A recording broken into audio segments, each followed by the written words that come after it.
착수했습니다. 환경단체 녹색연합은 자신들이 낸 환경부 공익감사 청구에 대해 감사원이 감사 실시를 어제 통보했다고 밝혔습니다.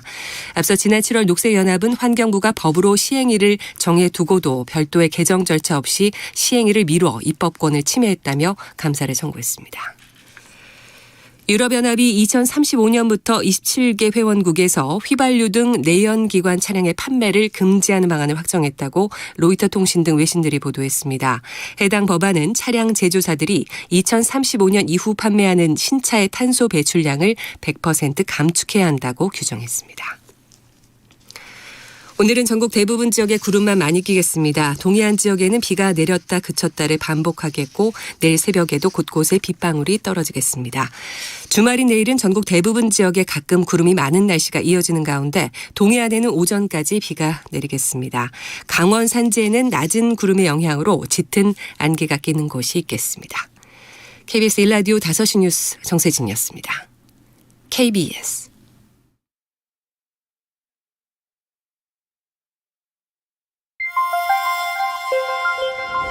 대한민국 중심 채널 KBS 1라디오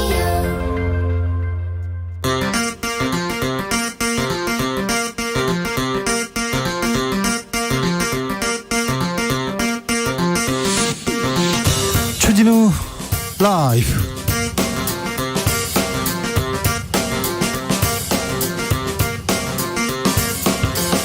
(2022년 10월 28일) 금요일입니다. 안녕하십니까, 주진우입니다. 정치가 실종됐다. 극한 대립으로 치닫는 정치권의 자조적인 목소리 터져 나오고 있습니다. 통합의 리더십은 보이지 않습니다. 분열과 대결만 강조되고 있는데요.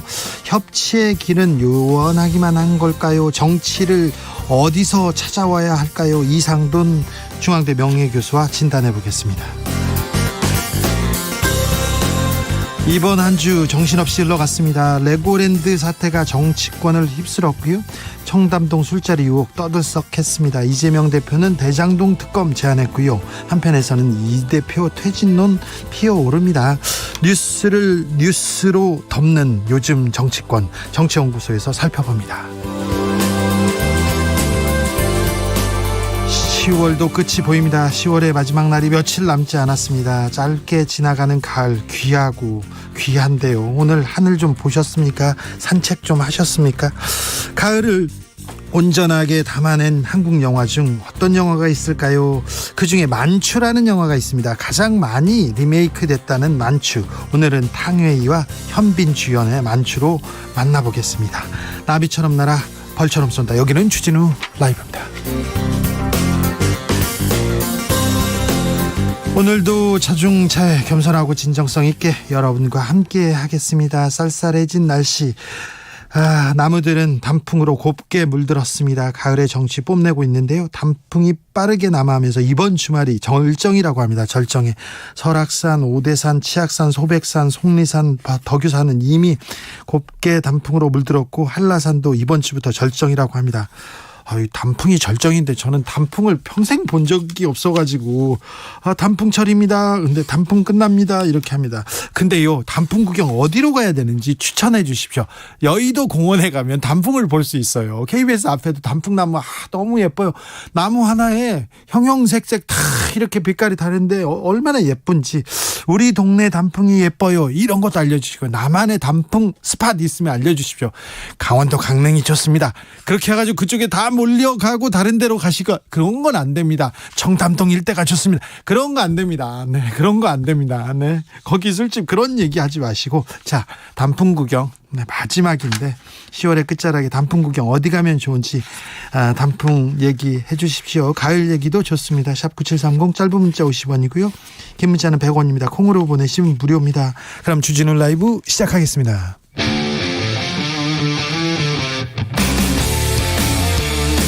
탐사보도 외길 인생 20년. 주 기자가 제일 싫어하는 것은?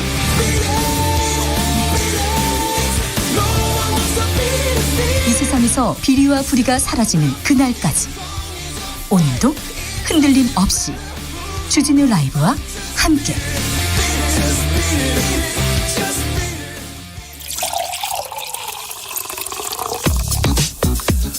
진짜 중요한 뉴스만 쭉 뽑아냈습니다. 주스 오마이뉴스 박정호 기자 어서 오세요. 안녕하십니까? 네, 이번 한 주 감사합니다. 아닙니다. 네. 너무 좋았습니다. 그래요? 네, 네. 주진우 라이브 좋죠? 좋았습니다. 네. 좋은데 왜 그렇게 네. 크게 말을 못해? 왜 부끄러워? 네, 아닙니다. 네. 친한 후배여서 얘기하는 겁니다. 자, 근데 북한이 또 탄도미사일 쐈네요. 네, 이제 합동참모본부에 따르면 북한이 오늘 오전 11시 59분쯤부터 낮 12시 18분쯤까지 강원도 이 통천 일대에서 동해상으로 단거리 탄도미사일 2발을 발사했는데요. 네.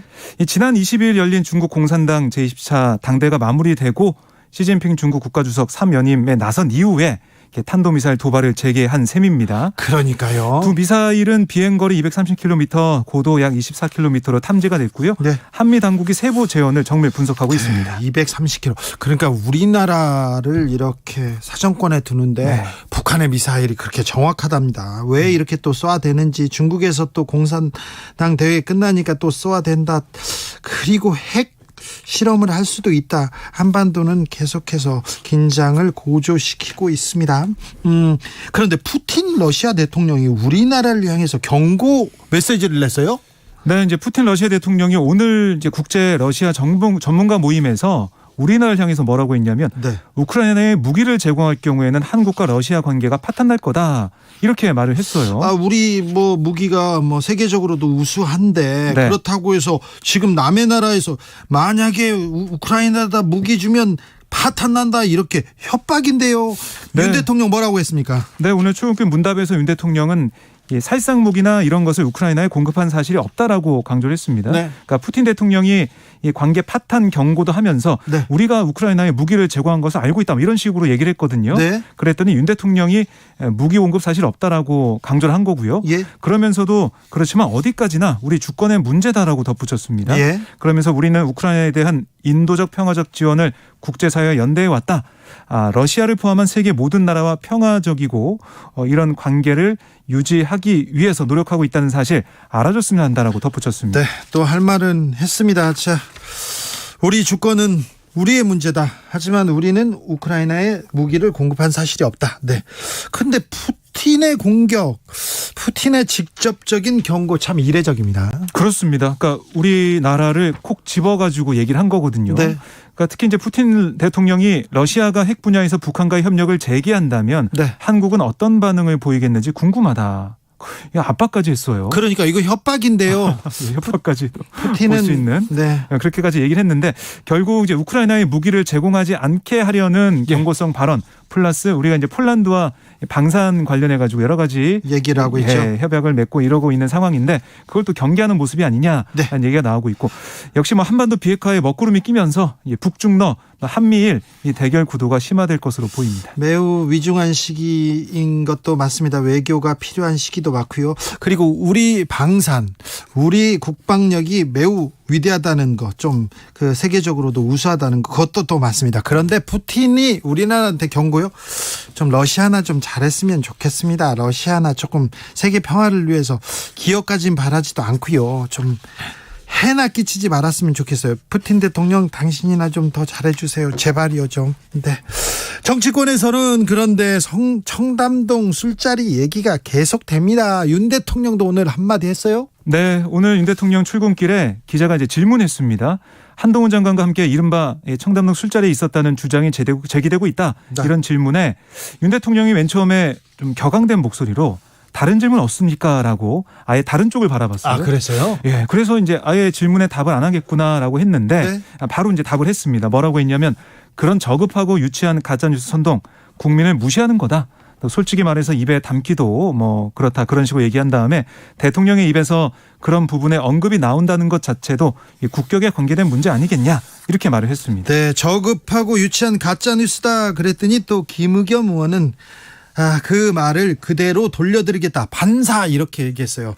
그런데요. 한동훈 장관에 이어서 대통령까지 그리고 한동훈 장관은 오늘 우상호 의원을 또 저격했습니다. 민주당 가짜뉴스 올인하고 있다. 안타깝다 얘기했는데 네. 왜 윤 대통령과 한동훈 장관 이 청담동 술자리 이 판을 정리하지 않고 키우고 있다 이런 생각까지 뭐 이런 네. 분석까지 나오는데 이유는 뭘까요? 그러니까 계속해서 이제 이른바 당과 또는 정부 이제 한동훈 장관 그리고 대통령까지 여기에 대해서 한마디씩 하고 있는 상황이거든요. 네. 그래서 이게 뭐 두 가지입니다. 그러니까 하나는 네.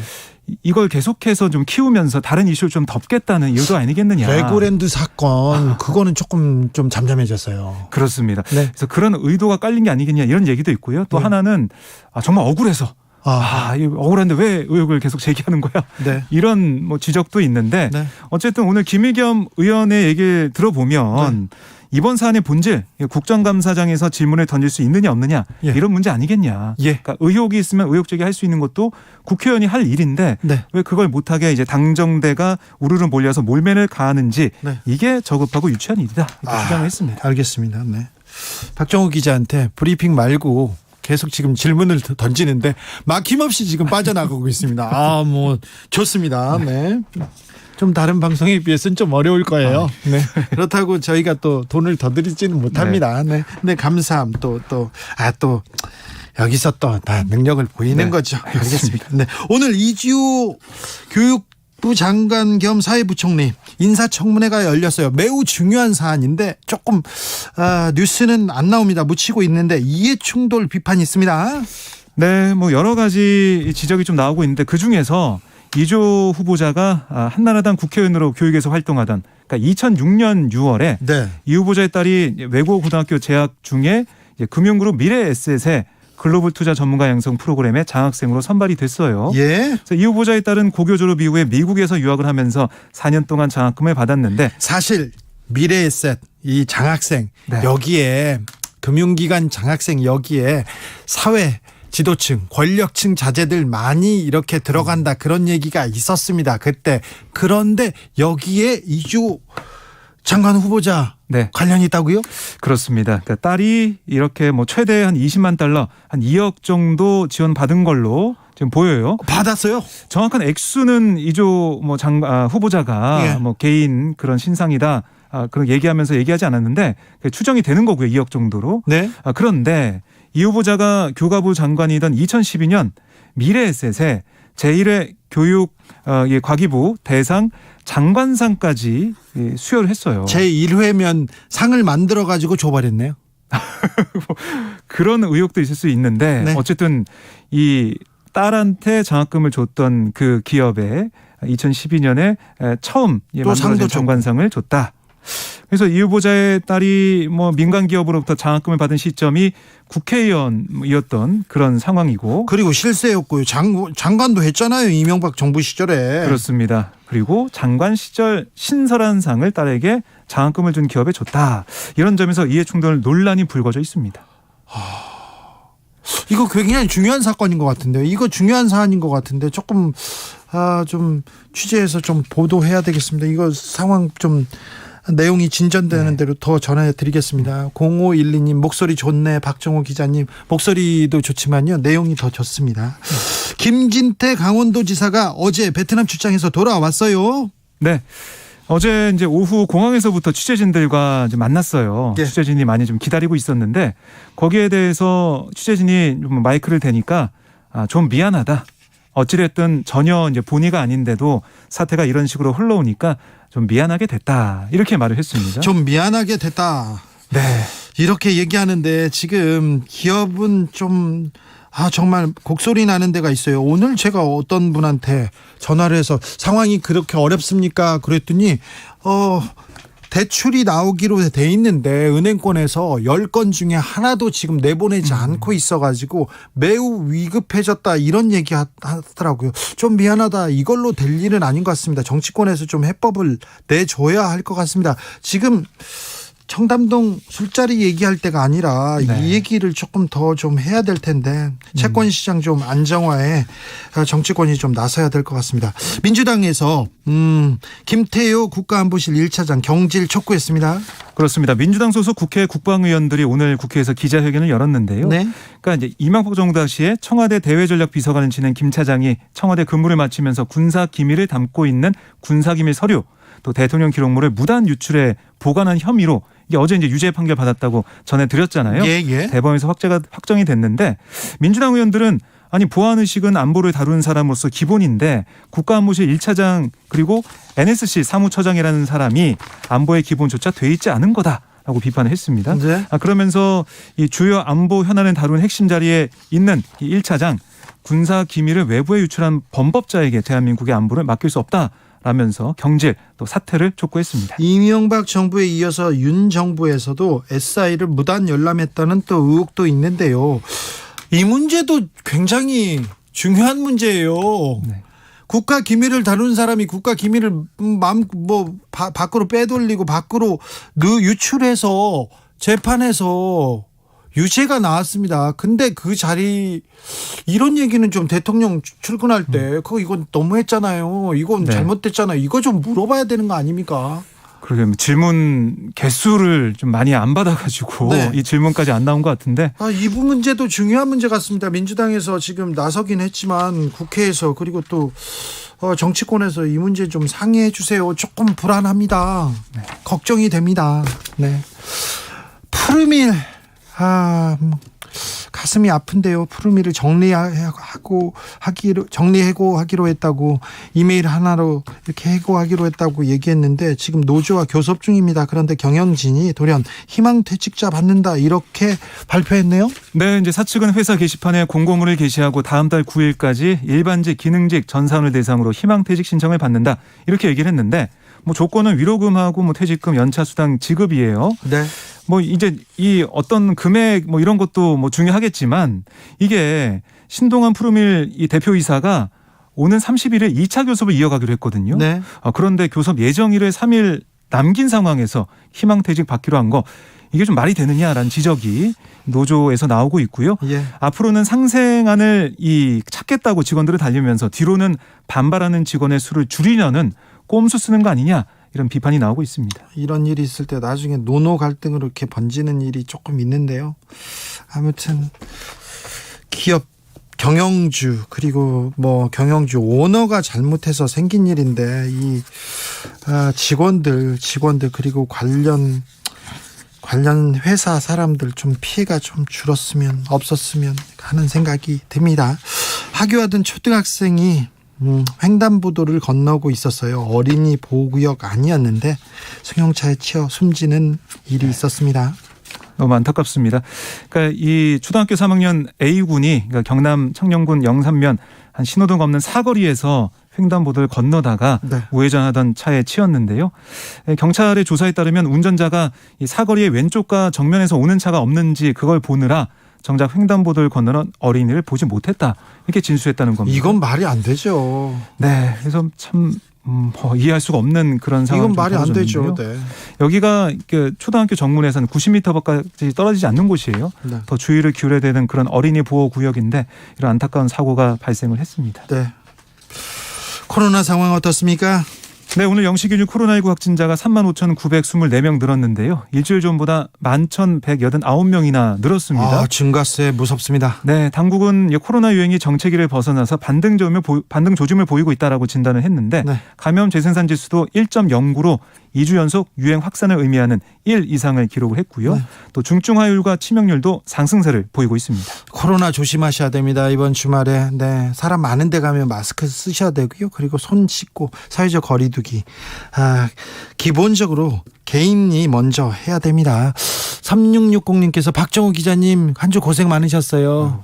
주 기자님이 무섭게는 하지는 않았지요? 이렇게 무서웠어요? 아니, 첫날 좀 무서웠어요. 그래요? 무서웠는데 이제 마지막 날 되니까 이제야 조금 풀리는데. 이제 가봐요. 네, 이제 알게 되니까 떠나게 되네요. 그래요? 무서웠어요? 아닌데. 네. 알겠어요. 무서웠습니다. 마음은 따뜻한 분인데 가서도 응원 부탁해요 얘기하는데 네, 고생 많으셨습니다. 네, 고생하셨습니다. 슈스 오마이뉴스의 박정호 기자였습니다. 단풍 어디에서 구경하세요? 남한에 단풍 스팟 있어요? 문자 많이 옵니다. 4651님께서 산에는 단풍이 있지만 산에만 있는 것도 아니죠. 우리 회사는 양산인데요. 벽을 타고 올라가는 담쟁이가 새빨갛게 물들었습니다. 초록초록 하더니 오늘 보니까 어느새 예쁜 옷 갈아입고 색을 뽐내고 있네요. 얘기합니다. 만사고고님께서는 출퇴근길 도로에 은행나무 잎 노랗게 너무 예뻐요. 단풍 구경 멀리 가지 않아도 좋습니다. 그렇으니까요. 골목을 회사 주변을 이렇게 조금만 걷기만 해도 좋습니다. 지금 좋아요. 조금만 지나면 일주일 지나고 2주일 그럼 춥습니다. 그러니까 좀 걸으실 수 있으면 걸었으면 좋겠습니다. 1155님 영주 부석사 사과축제합니다. 단풍 구경 겸 갑니다. 영주 부석사는 진짜 제가 한 27년 전에 한번 가본 것 같은데요. 27년 전에 가봤나? 26년 전에 가봤습니다. 근데 절을 모르고 그다음에 풍수를 몰랐는데 너무 좋은 절이다는 생각이 들었고 너무 아름다웠어요. 그래서 참 무량수전이었네요. 거기 잘 있나? 네. 사과축제요? 아이고, 네, 좋겠다. 네. 0111님, 여기는 청송군 주황산면 주산지 사과밭입니다. 사과밭 또 나왔습니다. 수요일에 휴가 내서 사과 따고 있습니다. 단풍이 많이 들었어요. 주황산 일대도 단풍 절정입니다. 주황산, 단풍 절정이랍니다. 거기 사과 또 맛있답니다. 7776님께서 과천 서울대공원 단풍 너무 좋습니다. 동심으로 돌아가서 많이 즐기고 오세요. 현대미술관은 꼭 들르세요. 현대미술관에 가면요, 지금 백남준 선생의 다다익선이라고 큰 이렇게 작품이 있는데 기념비적인 건물인데 다다익선이 오랫동안 잠자고 있다가 이제 가동됩니다. 근데 언제 또 아플지 몰라요. 그러니까 지금 가서 보시는 게 매우 좋습니다. 네.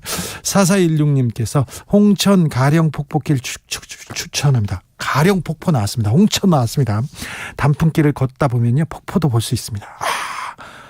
이 가령폭포, 처음 듣는데 굉장히 좀 깊이가 있을 듯합니다. 0512님 단풍놀이 가고 싶은 남자 1위 주진우. 네, 감사합니다. 저하고 관계 있는 분은 친한 분 일부러 이렇게 써서 보내라고 한 분은 없어요. 저는 단풍놀이를 가본 적이 없어요. 저는 사람 많은 데는 좀 일단 피하는 경향이 있어서 단풍 잘 보고요. 이번 주말 잘 보내셔야 됩니다. 특별히 코로나는 조심하셔야 됩니다. 교통정보센터 알아볼게요. 김한나 씨. 네, 시각 교통정보입니다. 오늘 사고가 잇따라 발생하고 있는데요. 특히 가을 나들이 떠나는 차량들에다가 퇴근 차량들까지 더해져서 더 주의하셔야겠습니다. 지금 수도권 제일순환고속도로 판교에서 일산 방면 고양 부근 4차로에서 화물차 관련 사고를 4시간 넘게 처리하고 있는데요. 그 여파를 받아서 김포 나들목에서 고양 나들목까지 밀리고 있고 이후로 구리에서 판교 방면 퇴계원에서 서안암 나들목까지 18km 길게 정체입니다.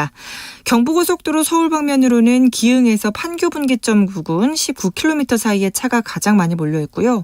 반대 부산 쪽으로는 입장에서 천안 분기점 구간에서 정체가 깁니다. 서울 시내에서는 강변북로 일산 쪽으로 천호대교에서 성산대교까지 가는데 1시간 10분은 생각하셔야겠고요. 또 분당 수서로 성남 방면 청담대교 북단에서 남단 쪽으로도 사고가 나서 1차로가 막혀 있는 상황입니다.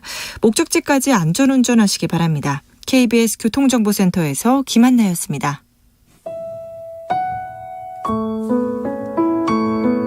주역을 쓴 문왕과 주공이 쳐다본 바로 그달, 나도 이 새벽을 끝없이 기다리며 숨을 골랐나 보다. 서안에 좌정하니 수천만 민중이 읍소하고 환호하는 소리가 들린다. 주진우 라이브 만세, 나와 함께 원효의 무의 춤을 추자꾸나.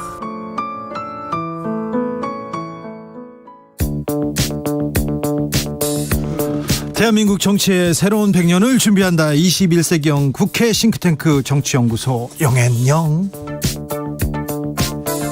정치권에 보냅니다. 고급진 정치 컨설팅 오늘도 뜨겁게 분석해 봅니다. 영앤영의 첫 번째 영입니다. 최영일 평론가. 안녕하세요. 또 다른 영입니다. 엄경영 시대정신연구소장 어서 오세요. 네, 안녕하세요. 네. 잘 지내셨습니까? 네. 요즘 사정전국에 몰아치고 있어서 생각보다 춥죠. 10월 날씨치고는. 그러니까요. 가을이 이렇게 좋은데 사정전국 춥습니다. 속보 알려드립니다. 예. 조상준 국정원 기조실장 후임으로 김남우 전 차장검사를 임명했습니다. 네. 국정원 기조실장은 국정원의 인사와 예산을 담당하는 국정원의 2인자 자리인데요. 그렇죠. 또 검사가 갔습니다. 또 윤석열 대통령의 측근이 갔다고 이렇게 속보 전합니다. 자, 첫 번째 형, 사정정국으로 춥습니까? 네, 그렇습니다. 요즘 전국을 보면 네. 여권은 윤 대통령과 한동훈 법무장관 투톱 체제이고 네. 그리고 야권은 이재명 대표하고 문재인 전 대통령 이렇게 이제 그 투톱끼리 부딪히는 그런 정국인 것 같아요. 그래서 이게 그 야권에서는 이제 문재인 전 대통령은 퇴임한 지 좀 됐기 때문에 정치권에 나오긴 좀 그렇죠. 네, 그래서 사실상 이재명 대표 원톱으로 싸우고 있는데 제가 보기에 여론은 오히려 야권에 좀 우호적이다 아직은. 네, 그리고 여권에서는 이제 한동훈 법무장관이 부상하고 있긴 하지만은 네. 딱히 이제 기반을 아직 확충하고 있지는 못해요. 다만 이 한동훈 법무장관은 이상한 지점이 있어요. 그러니까 반 이재명 반 민주당 대표성을 확보하고 있거든요. 그러면서 이것이 곧바로 여권의 차기 주자로 부상하고 있다 이렇게 볼 수 있는데 한동훈을 때리면 때릴수록 그렇습니다. 커진다. 민주당이 한동훈 법무장관을 만지면 만질수록 뜨거워지고 있다. 이런 점이 있는 것 같고요. 그리고 이 한동훈 장관도 그걸 적절히 활용을 하고 있다.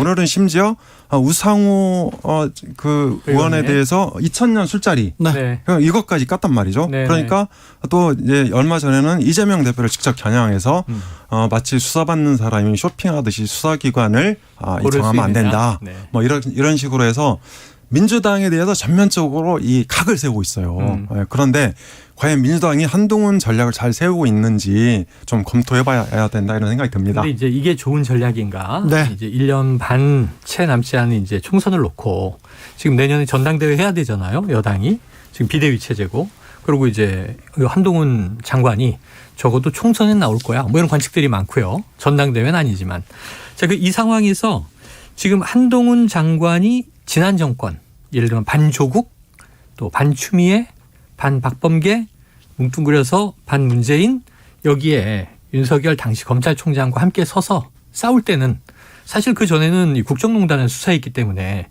국민들이 뭐 히어로처럼 박수쳤죠. 근데 이제 딱 정권하고 이제 각을 세웠어요.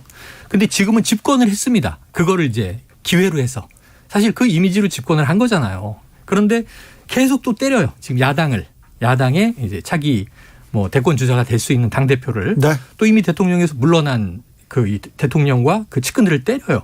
근데 그러면은 이게 반사 이익을 얻을까요? 집권했는데. 저는 이제 네. 그 반사 이익에 앞서서 우리가 근본적인 문제를 하나 짚어야 네. 된다. 그러니까 지금 제가 말씀드린 대로 여권이 윤석열, 한동훈 이 투톱이잖아요. 네. 이거 다 이제 검찰 출신이거든요. 그렇죠. 그리고 지금도 이제 국정이 이제 검찰 수사로 이루어지고 있단 말이죠. 그래서 이 사실상 정치가 실존적 위기를 받고 있다. 예, 맞아요. 그러니까 정치가 실종돼 버린 거예요. 그리고 이재명 대표도 행정가이지 정치 경험은 그렇게 많지 않거든요. 네. 그러니까 그렇다면 이제 정치가 실종되면 어떤 문제가 벌어지냐? 바로 민주주의가 퇴행합니다. 네. 그리고 민주주의가 퇴행하게 되면 역대급 투표를 하라 이런 것들이 이제 찾아온단 말이에요. 그래서 저는 민주당이 정말 이 정치 실종에 대해서 좀 심각하게 고민해봐야 된다. 그러니까 최근에 정치 실종은 민주당 책임이 있어요. 왜냐하면 자, 문재인 정권이 출범하면서 이명박 정부와 박근혜 정부를 다 절단냈단 말이에요. 그러니까 이렇다 할 보수 인사가 안 남아 있습니다. 그나마 이제 이 이준석 대표가 나중에 등장을 했지만 2016년, 2017년 뭐 이때를 거치면서 조금씩 성장해서 2021년 전면적으로 등장했잖아요. 그러니까 이준석 대표가 있을 때는 그나마 한국 정치가 여야 핑퐁도 하고 그죠? 이제 용산 대통령실은 빼놓고라도 이런 식으로 돌아가는데 지금은 여당이 사라져 버렸어요. 그러니까 이게 이 민주당이 그러니까 보수를 다 말살시키고 이를테면 윤석열 대통령이나 한동훈 법무장관 같은 외계인들이 이 정치권 전면에 등장하게 된 직접적인 원인을 초래했다. 저는 그렇게 생각을 합니다. 민주당의 책임도 있다. 그런데 어떻게 민주당이 지금 자당을 좀 업그레이드하고 네. 민생 정당으로 국민 사랑 받는 정당으로 기존의 지지층 플러스 어떻게 또 중도 이 시민들까지도 끌어안을 것인가. 그건 뭐 대선 이전에 계속 선거에서 패배하고 지금까지 오면서 숙제예요. 그걸 이제 이 리노베이션 해야 돼요. 민주당 숙제가 큽니다. 근데 문제는 지금 말씀하신 대로 여당이 실종된 상황은 아까 외계인이라는 표현도 쓰셨는데 그건 민주당도 빌미를 제공했을 수는 있으나 실제로 무력을 써서 당을 괴멸시킨 건 누구냐. 그러니까 이준석 전 대표가 어떻게 날아갔는지를 한번 다시 생각해 보자고요. 민주당은 응원했어요. 이준석 전 대표 좋은 정치인이 될 수 있겠다. 예. 야, 저 젊은 당대표가 너무 부럽다. 우리도 좀 젊은 이 층들이 나와야 되는데. 근데 오히려 민주당이 대선, 지선, 꼰대 같은 역할. 박지원 전 비대위원장하고도 충돌하는 모습을 보이고 또 당의 지도부가. 그런데 이준석 전 대표는 누가 파냈는가. 결국은 누가 지금 여당을 이렇게 만들었는가는 대통령실 아니에요? 그리고 또 어찌 보면 뭐 한동훈 법무부 장관과 검찰, 갈자루는 검찰 뭐 출신들 아니에요? 그쪽에서 잡고 있지 네. 않습니까? 그래서 결국은 야. 윤핵관 이야기가 계속 나왔던 네. 거잖아요. 오랜 기간. 자, 그러면 이제 이걸 하나 점검해봅니다. 자, 이번 주에 무슨 일이 있었냐면 25일 윤 대통령 시즌에서 있었잖아요. 네. 근데 그 전날 민주연구원 압수수색을 해요, 검찰이. 네. 근데 이거 뭘 의미하겠습니까? 민주연구원 압수수색 하겠다는 거는 시정연설 앞두고 민주당의 강경 대응, 파행을 그냥 그 유도하겠다는 겁니다. 그렇죠, 그러니까 그렇죠. 파행해도 좋다. 그렇죠. 네, 그 그렇습니다. 생각이 없었으면 이거는 그렇죠. 시정연설 끝나고 했겠죠. 그리고 그렇죠. 네, 자, 잠깐만요. 그다음에 무슨 일이 또 있었냐? 자, 25일 날 저녁에 박정희 전 대통령 묘소 참배했어요. 43주년 네. 맞아서. 예, 국정감사 기간에 처음 초유의 일입니다. 왜 갔겠어요? 네. 대구 경북에 대한 어떤 메시지죠. 그죠? 보수 결제. 그리고 이제 좀 그러니까 된 얘기지만 민주평통 그 회장에 저기를 임명했단 말이에요. 수석부회장에. 네. 그 김관영 전 네. 경북지사. 네. 원래 이제 김무성 전 의원 그 부산 출신 이렇게 얘기되다가 바꾼 거죠. 자, 그다음에 26일, 27일 무슨 일이 있었냐? 비상경제회의 주재했잖아요. 80분 동안 그러니까 이제 뭐 일부 뭐 신선하다는 평가도 있지만 또 일부는 어제입니다. 뭐 하계회의 갔다 왔다는 그런 평가도 있었죠. 자, 이걸 이제 공개했어요. 그리고 오늘 시장군수구청장 불러갖고 오찬 간담했단 말이에요. 그러니까 제가 보기에 윤 대통령은 이 국민을 보고 정치하겠다. 즉 광장 정치하겠다 선언한 거예요. 네? 그러니까 야당하고 대화 안 하고 협치 안 하겠다.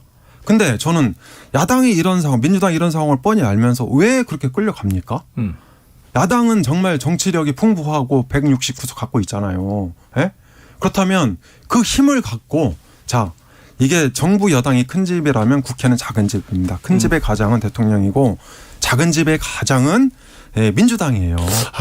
그 민주당이 조금 이렇게 이 리더십을 발휘해서 정치 복원에 대한 어떤 밑그림을 갖고 있어야 된다. 자, 그래서 이제 저는 이렇게 주장하는 거죠. 왜 아니겠습니까? 큰 집, 작은 집 리더십을 놈 발휘하고 나왔습니다. 싶고 네. 뭔가 해보려고 그래서 계속 이재명 대표가 강조하는 건 자, 사정에는 수사인 수사로 대응을 하되 투트랙으로 분리해서 우리 민주당은 계속 민생 정책으로 대응한다. 이렇게 돼 있는데 이 언론과 여론을 다 덮어버리는 지금 말씀하신 대로 윤석열 정부의 전략이 사정밖에 없다는 거잖아요. 그러니까 이 이재명 대표에 관해서 우리가 언론을 보면 뭐 김용 부원장으로부터 대선 자금 흘러 들어갔나? 지금 유동규의 주장은 맞는가? 유동규가 나는 내 몫의 죗값을 치를 테니 나머지는 당신들 죗값을 치러라. 뭐 이렇게 지금 이 사정 국면으로 아까 처음에 말씀하신 대로 막 가는데 이재명 대표가 여기서 뭐 특검하자는 얘기 정도 긴급 기자회견 했습니다만 민생 얘기하면 먹히겠냐고요. 민주당 얘기 들어주냐고요. 지금 이게 짜여진 판으로 가잖아요. 심지어 이 어제 오전에 무슨 일이 있었습니까? 전임 정부의 장관들 그것도 다 수사 대상 돼 있는 뭐 서훈, 박지원, 또 노영민 이런 분들이 모여서 서해 공무원 피격 사건 그렇게 뭐 월북정황 몰아가지 않았다. 그리고 이게 이 첩보 정보 삭제 지시 안 했다. 왜 이러는 거냐? 거기다 더해서 그 흉포한 이제 탈북 어민들 돌려보낸 것도 그렇게 이상한 일이 아니다. 그때는 다 야당이 듣고 동의했지 않느냐. 근데 지금 이 이상한 수사는 뭘까요? 그래서 보통 전임 정권을 칠 때 뭘로 칩니까? 뇌물 또는 비위 우리가 부패. 근데 지금 서해 공무원 피격 사건이 이념적인 굉장히 중요한 전선이 있는 건 맞아요. 또 탈북 어민은 조금 우리 국민들은 대부분 저게 중요한 이슈야? 그럼 전임 정부의 뭐 장관, 국가안보실장 여기서 잡아가야 되는 이슈야? 16명 죽이고 귀순하려고 했다는데 그게 진실인지 아닌지는 누가 판단하지? 그거는 저는 의견이 막 너무 제각각일 것 같아요. 근데 이런 걸로 전임 정부를 수사한다는 게 너무 이례적이지 않습니까? 지금 그러면 뭐 뇌물, 이 대선 자금, 정치 자금 이건 어디로 가 있어요? 이건 지금 대통령도 안 된 오히려 대선에서 패배한 이재명 대표에게 가 있고 그러면 이 문재인 정부는 거꾸로 지금 별로 털 게 없다는 걸 보여주고 있는 상황이에요. 그럼 이게 나중에 시간이 흘러서 피로감이 높아지면 야 저렇게 두드렸는데 별 게 없네. 예를 들어 몇 명 잡혀간다고 치자고요. 서해 공무원 피격 사건 때문에 월북 정황으로 좀 이걸 이 삭제했던 정황이 누구누구 있다. 지금 2명 구속됐죠. 네. 서욱하고 이제 이 김홍희. 근데 이게 국민들에게 공적이 되는 건가? 업적이 되는 건가? 자, 윤석열. 여기서 조성빈님께서 작은 집 큰 집 비유는 좀 그러네요. 서로 견제하고 협력하는 대등한 관계라고 생각합니다. 얘기하시고요. 0512님께서는 여당은 자리 먹으려고 막 싸우고요. 쌈 났고 대놓고. 민주당은 헛발질하고 있는 거 아닌가요? 이렇게 지적도 합니다. 그런데 이번 주 시장에서는 네. 금융권에서는 이 레고랜드 사태 여파로 네. 굉장히 고통스러운 한 주를 보냈습니다. 네네. 그리고 앞으로 이건 계속 갈 거라는 거죠. 지금 문제는 지자체가 디폴트를 할 수가 있네. 그러면은 이게 이 ABCP라고 하는 자산 유동화 기업 어음이라는 게 공사를 세워놓고 지자체가 지급 보증을 하니까 네. 2천억 대의 돈이 레고랜드에 들어오는 거예요. 그걸로 이제 사업을 추진하는 거예요. 근데 만기가 돌아오면 또 강원도가 지급 보증해서 자 이자 받고 연장 이렇게 가는 건데 이거 못 갚아. 채무 불이행. 그러니까 거기서 뻥 터져서 난리가 났는데 2,050억이에요. 근데 이거 갑자기 12월 15일에 갚겠다. 걱정하지 마라. 근데 여기서 지금 모든 지자체가 대전, 충남, 전남, 인천 지금 모두 다 이 발행한 지금 CP가 난리가 났어요. 채권들이. 왜냐하면 신용도가 뚝 떨어지니까 갑자기. 그러니까 김진태 강원도지사의 발. 레고랜드 사태는 잘못된 거죠. 그러니까 이 사람은 이제 검찰 출신의 이 정치인인 거잖아요. 그렇죠. 그러니까 경제를 잘 모르잖아요. 그리고 이제 그러니까 이런 거죠. 그러니까 문재인만 아니면 돼. 그러니까 anything but 문. 네. 이렇게 하다가 사태가 터진 건데. 이념 보수 성향이 강한 분이고. 그렇습니다. 사실 그렇긴 한데 우리가 지자체가 마구잡이로 이 테마파크 조성하는 건 문제가 있어요. 그러니까 대한민국 인구가 2020년부터 감소하고 있어요. 그러니까 3년째 감소하고 있거든요. 그리고 올해는 벌써 8월까지 8만 명이나 감소했어요. 그러니까 한 달에 1,000명씩 줄어들거든요. 그래서 이 최문순 도지사가 레고랜드 이제 시작을 했는데 이 전국적으로 이게 되게 많습니다. 예. 그리고 레고랜드는 세계 3대 테마파크예요. 디즈니파크하고 네. 유니버설 스튜디오하고. 그래서 이미 예고된 그러니까 사업이 입안 단계부터 이미 예고됐었다. 저는 그렇게 볼 수 있고요. 앞으로 이렇게 이제 이런 테마파크라든지 이 도로 SOC 이런 거 되게 조심해야 됩니다. 일본이 1990년대 잃어버린 20년에 들어갈 때 전 세계적으로 인구 대비 다리가 제일 많았던 나라가 일본이에요. 결국 이런 것들이 이 국가 경제를 좀먹게 되는 거거든요. 저는 그래서 이거 여야를 떠나서 이런 이제 이 레고랜드 사태에 대해서는 집중적으로 점검할 필요가 있다 이렇게 생각을 합니다. 김진태 지사는 조금 미안하다. 사태가 이런 식으로 좀 미안하다. 좀 미안한 마음이 든다 이렇게 얘기했어요. 그리고 이미 벌어진 일인데 그리고 왜 이렇게 책임을 따져서 뭐 하겠느냐. 막는다니까 이런 얘기를 하고 있는 건데 책임을 따져야 돼요. 못 막으니까 지금 이 추경호 경제부총리가 50조 플러스 알파 얘기를 한 게 뭐냐면 2천억 때문에 벌어진 이 채권 시장의 불신 사태가 야 이거 여러 가지로 채권 안정 펀드 등 50조를 쏟아 부어도 안정화될까 말까 하는 사태까지로 나비 효과가 벌어진 거예요. 그런데 여기서 나는 그냥 좋은 뜻으로 했어요. 정치적인 고려입니까? 기자가 물어보니까 정치적인 고려 안 했다고. 그런데 문제는 최문순 전 지사 얘기는 이거 전임자의 업적 지우기를 한 거 아니냐. 그럼 결국은 정치가 경제를 말아먹는 일을 벌여냈고 강원도만의 문제가 아니라 이게 전국 시장의 상황으로 퍼져 있고 그럼 여기에 대해서 지금 여당 내부에서도 이 김진태 지사에 대한 징계한 얘기가 또 조금 나오는데 이거 뭔가 좀 존미안하다는 아니지 않나요? 그렇죠. 그러니까 존미안한 건 오버한 거고 그리고 다만 이제 민주당에서 사퇴를 요구하고 있는데 물론 이제 그 사퇴 엄중함을 보면 사퇴해도 마땅하죠. 다만 저게 사퇴로 이어질 수 있을지 그게 진짜 잘하는 것인지 이런 이제 별개의 문제다 이렇게 볼 수 있고요. 그럴 가능성은 좀 낮습니다. 그렇죠. 검사 출신 정치인이라고 해서 경제 몰라도 된다.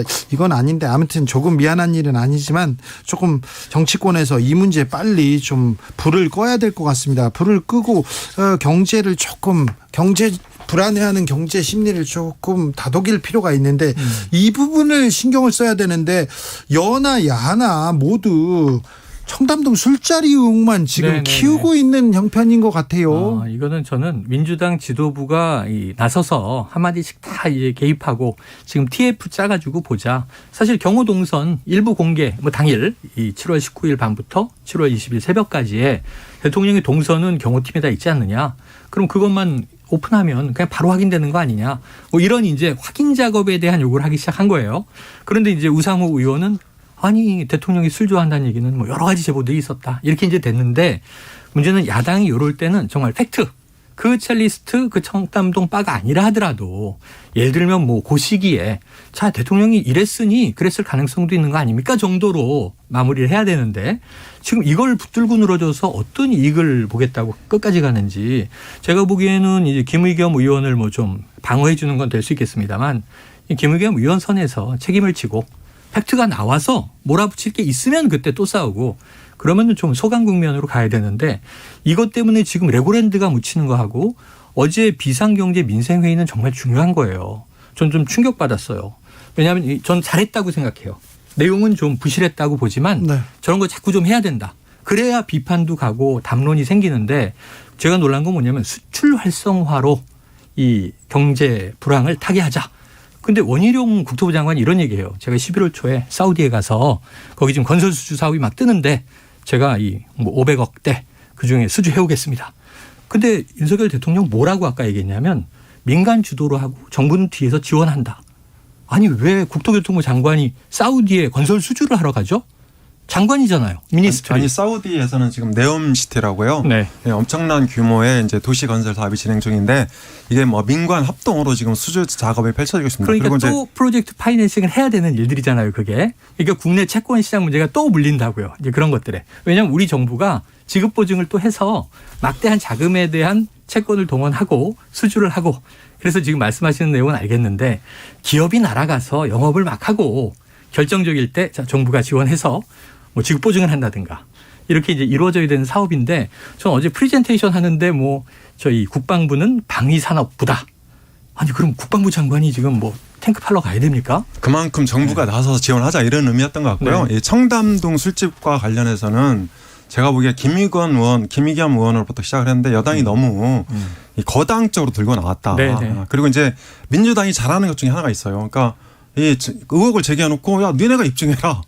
대통령 일정 다 이게 비공개고 다 보안인데 그거 공개하면 된다. 이게 말도 안 되는 주장을 하고 있는데 이게 굉장히 위험한 겁니다. 그리고 윤여준 전 환경부 장관 여기 24일 출연하셨었죠. 네. 네. 아니, 그분도 그거 한번 당했어요.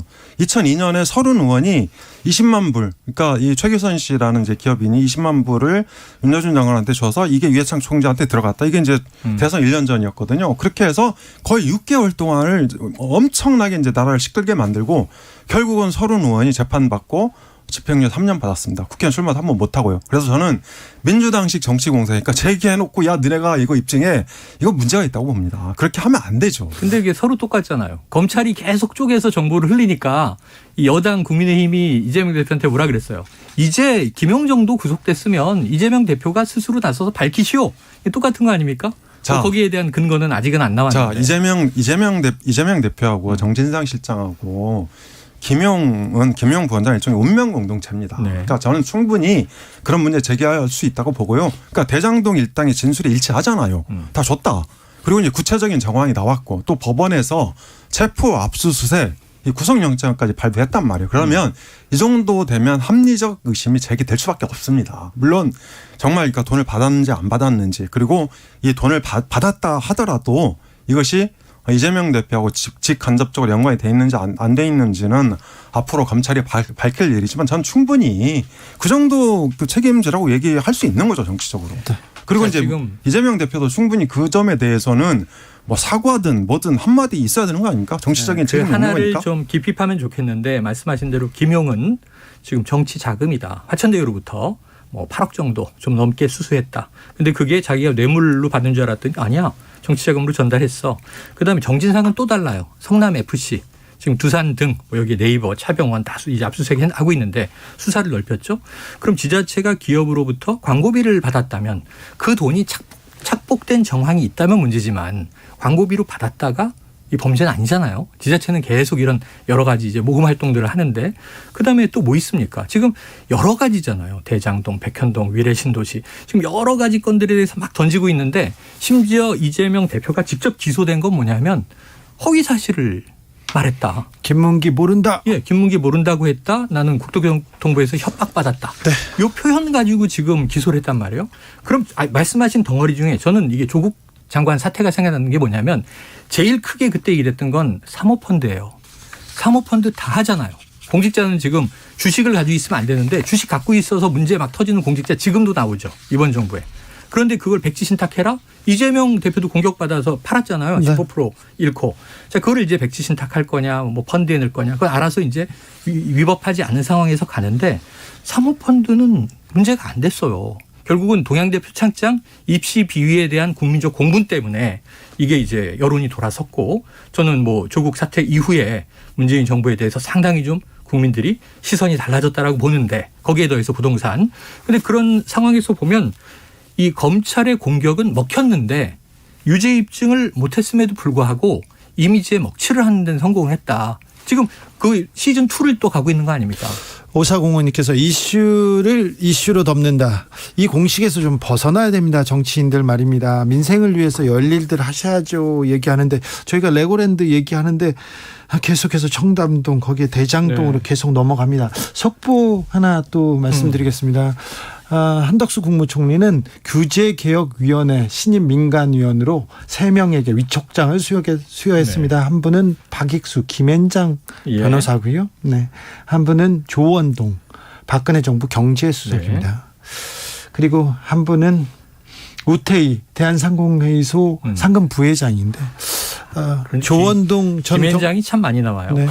조원동 전 경제수석은 네. 국정농단의 주범으로 윤석열 대통령께서 그 검사 시절에 굉장히 수사에 열을 올렸던 분이었는데 주역이었다고 이렇게 계속 얘기하신 분인데 그 분이 사실은 지금 청담동 얘기보다는 우리가 어제 부동산 규제 완화가 여러 개 터져 나왔잖아요. 부동산 LTV라든가. 자, 50% 올랐다가 6% 떨어졌다. 폭락 아니다. 원희룡 장관께서 계속 얘기해서 좀 더 떨어져야 된다 얘기하다가 갑자기 부동산 부양책이 나왔더라고요. 부양책이 나온 것이 우선 크게는 대출 풀겠다예요. 네. 주담대를 15억 원이 넘는 고가 주택에 대해서도 적용해 준다. 무주택자도 LTV 50% 인정, 1주택자도 인정. 그리고 이제 청약에 당첨된 분들이 6개월 내에 팔아야 되는데 2년 유예. 그리고 이제 9억이 한계로 돼 있던 이제 대출 중도금 상환에 대해서는 12억으로 올려주고. 그러니까 상당히 많이 풀었어요. 많이 풀었어요. 투기과열 그리고 조정 지역들도 거의 다 이제 풀어가요. 그럼 어떻게 되냐면 이게 박근혜 정부 초기에 최경환 경제부총리 때와 시그널이 비슷해져요. 네. 빚내서 집 사세요. 네. 그때 어떻게 됐죠? 근데 지금 금리가 8% 가고 있다는 거 아닙니까? 누가 지금 영끌족들이 지금 큰일 났다는 거 아닙니까? 네. 누가 지금 빚내서 집 근데 사겠어요? 지금 보세요. 대출 다 풀어주니까 빚내서 집 사세요. 이 가격은 더 떨어질 수도 있어요. 그러면 이게 지금 사면 안 되는 거잖아요. 근데 어제 이 시그널을 주는 어제 거죠? 비상경제회의는 제가 봐도 그러니까 문제가 없는 건 아니에요. 그러니까 갑자기 이제 부동산 완화를 들고 나왔단 말이에요.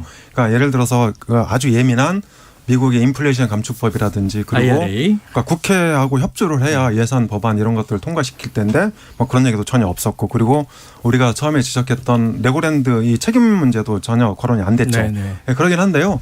제가 보기에 어제 비상경제는 전형적인 아까 우리 주진우 진행자 말씀하셨는데 전형적인 이슈 바꾸치기였다. 그러니까 이게 이제 여러 가지 정쟁이 심화되고 있으니까 이거를 경제로 좀 전환해보자 이런 의도가 있었다고 보고요. 경제로 전환은 계속 해야 됩니다. 네네. 그러니까 어제 나왔던 것 중에서 하는 거예요. 어제 나왔던 것 중에서 이제 주담대 상한하는 거 15억으로 그리고 이제 이게 뭐 LTV 완화하는 거 제가 이런 거는 서민들한테 돈 쓰라 이런 건 아닌 것 같아요. 그러니까 실제로 서민들이 지금 상황에서 빚을 내서 집을 살 수도 없고 다만 여유가 있는 분들은 조금 돈을 풀어라.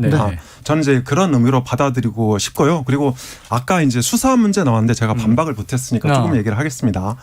이 대한민국 국민들은 투트랙을 좋아합니다. 그러니까 이재명 대표가 정말 그런 사실을 몰랐다고 해도 그리고 이제 돈을 김용구 원장이 안 받았다고 해도 그럼 억울할 수 있어요. 그러니까 억울하지만 그러면 한편으로 민생을 챙겨야 된다. 어젠가 거래소 갔잖아요. 저는 그런 거 계속 해야 된다고 보고요.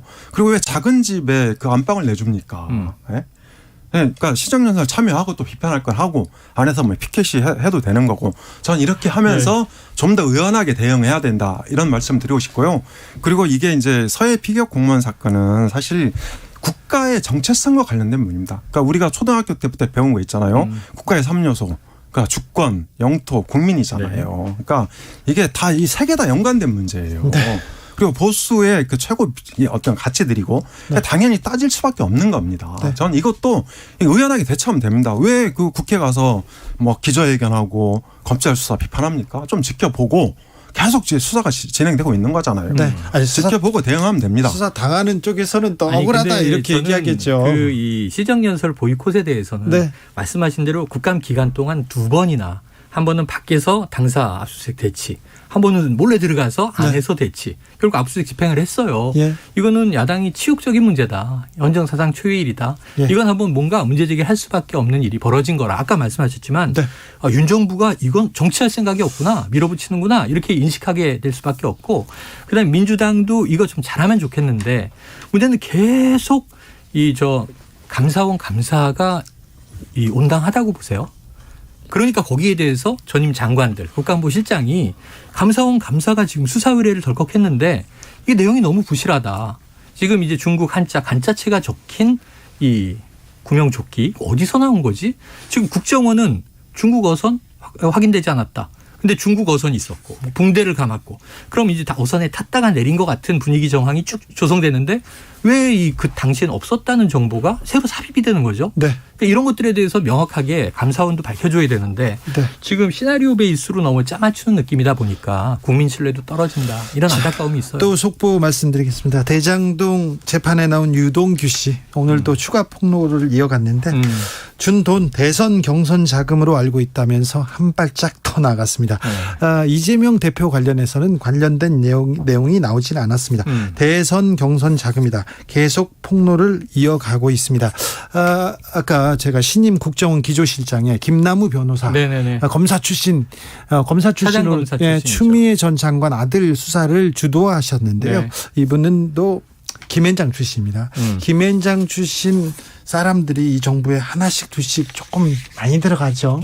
그렇습니다. 전 정권에서도 그랬는데 한덕수 총리를 비롯하여 문재인 정권에서도 김앤장 참 중요했죠. 그리고 문재인 정부에서도 세무조사 한 번도 안 했죠. 저는 김앤장에 대한 세무조사를 대통령이 한다면 정말 인기가 확 오를 것 같아요.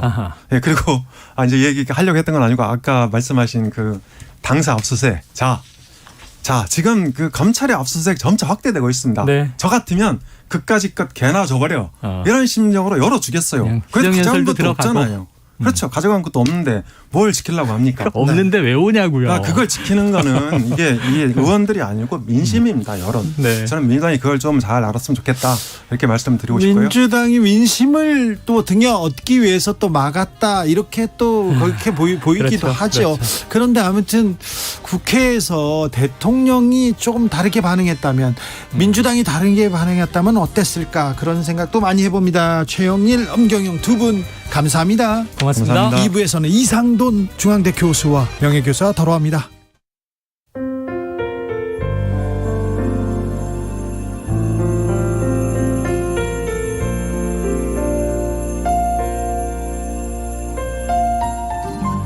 KBS 라디오 연중기획 희망충전 대한민국 505번째 이야기.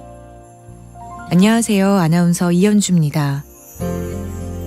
동수는 지금까지 제가 만난 아이들 중에서 치료 의지가 제일 강한 아이입니다. 8살인 동수의 치료를 담당하고 있는 주치의 선생님 말씀입니다. 생후 5개월에 백혈병 진단을 받은 동수는 골수 이식을 받았지만 후유증으로 보행장애가 생겼습니다. 불과 2년 전까지만 해도 혼자서 걷는 건 상상할 수 없었는데요. 꾸준히 치료를 거듭한 결과 목발을 짚고 걸을 수 있게 됐습니다. 부모님은 동수의 굳센 의지만큼 더 좋은 치료를 받게 해주고 싶은데요. 경제적인 상황이 따라주지 않아서 마음이 아픕니다.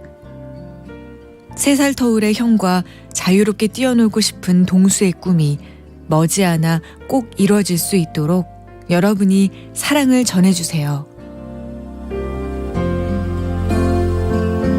여러분의 따뜻한 손길이 희망의 빛이 됩니다. ARS 060-700-1580 060-700-1580 한 통화 3,000원으로 희망을 선물해 주세요.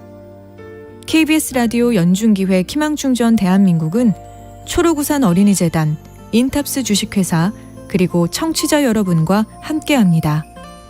ARS 060-700-1580 한 통화 3,000원입니다.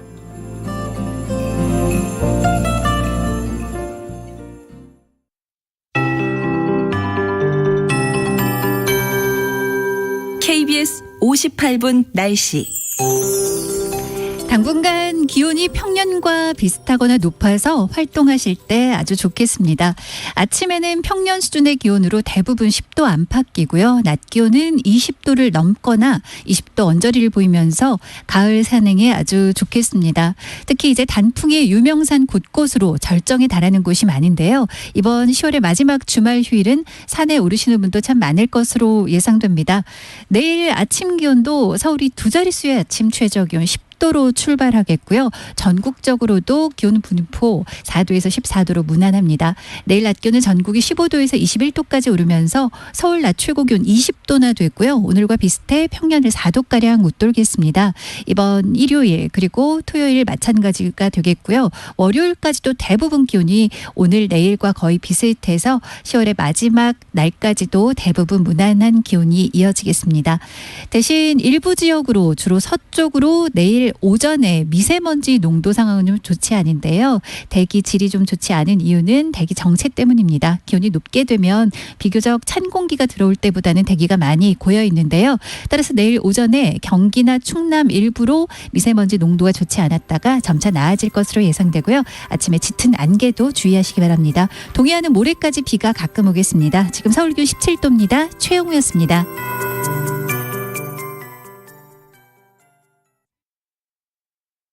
정성을 다하는 국민의 방송 KBS가 6시를 알려드립니다. AM 711kHz, FM 97.3MHz, KBS 1라디오입니다. HLKA.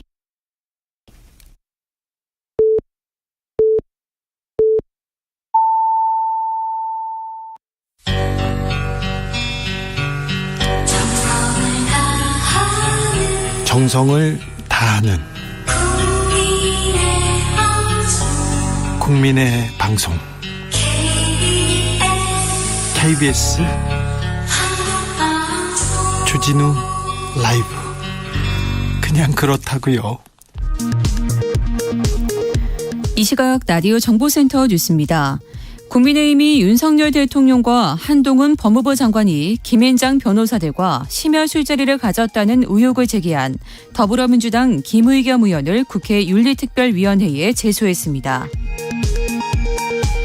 이에 대해 민주당 김의겸 의원은 당정들 셋이 무르르 몰려와 저에게 몰매를 가하는 느낌이라며 폭력적이기까지 하다는 그런 생각이 든다면서 그런 사안에 대해 질문을 못한다면 그것이 더 문제 아니겠나라고 반박했습니다. 더불어민주당 박홍근 원내대표는 레고랜드 채무불이행 사태와 관련해 김진태 강원도지사는 금융시장의 대혼란을 가져온 책임을 지고 사퇴해야 한다고 촉구했습니다. 국민의힘 주호영 원내대표는 이에 대해 책임 떠넘기기, 선거 불복 심리라고 반박했습니다. 이주호 사회부총리 겸 교육부 장관 후보자는 오늘 국회 윤리위 인사청문회에서 윤석열 대통령 부인 김건희 여사 논문 표절 의혹과 관련해 연구윤리 검증의 최종 책임은 대학에 있다는 기존 입장을 거듭 밝혔습니다. 지금까지 라디오 정보센터 뉴스 정한나였습니다.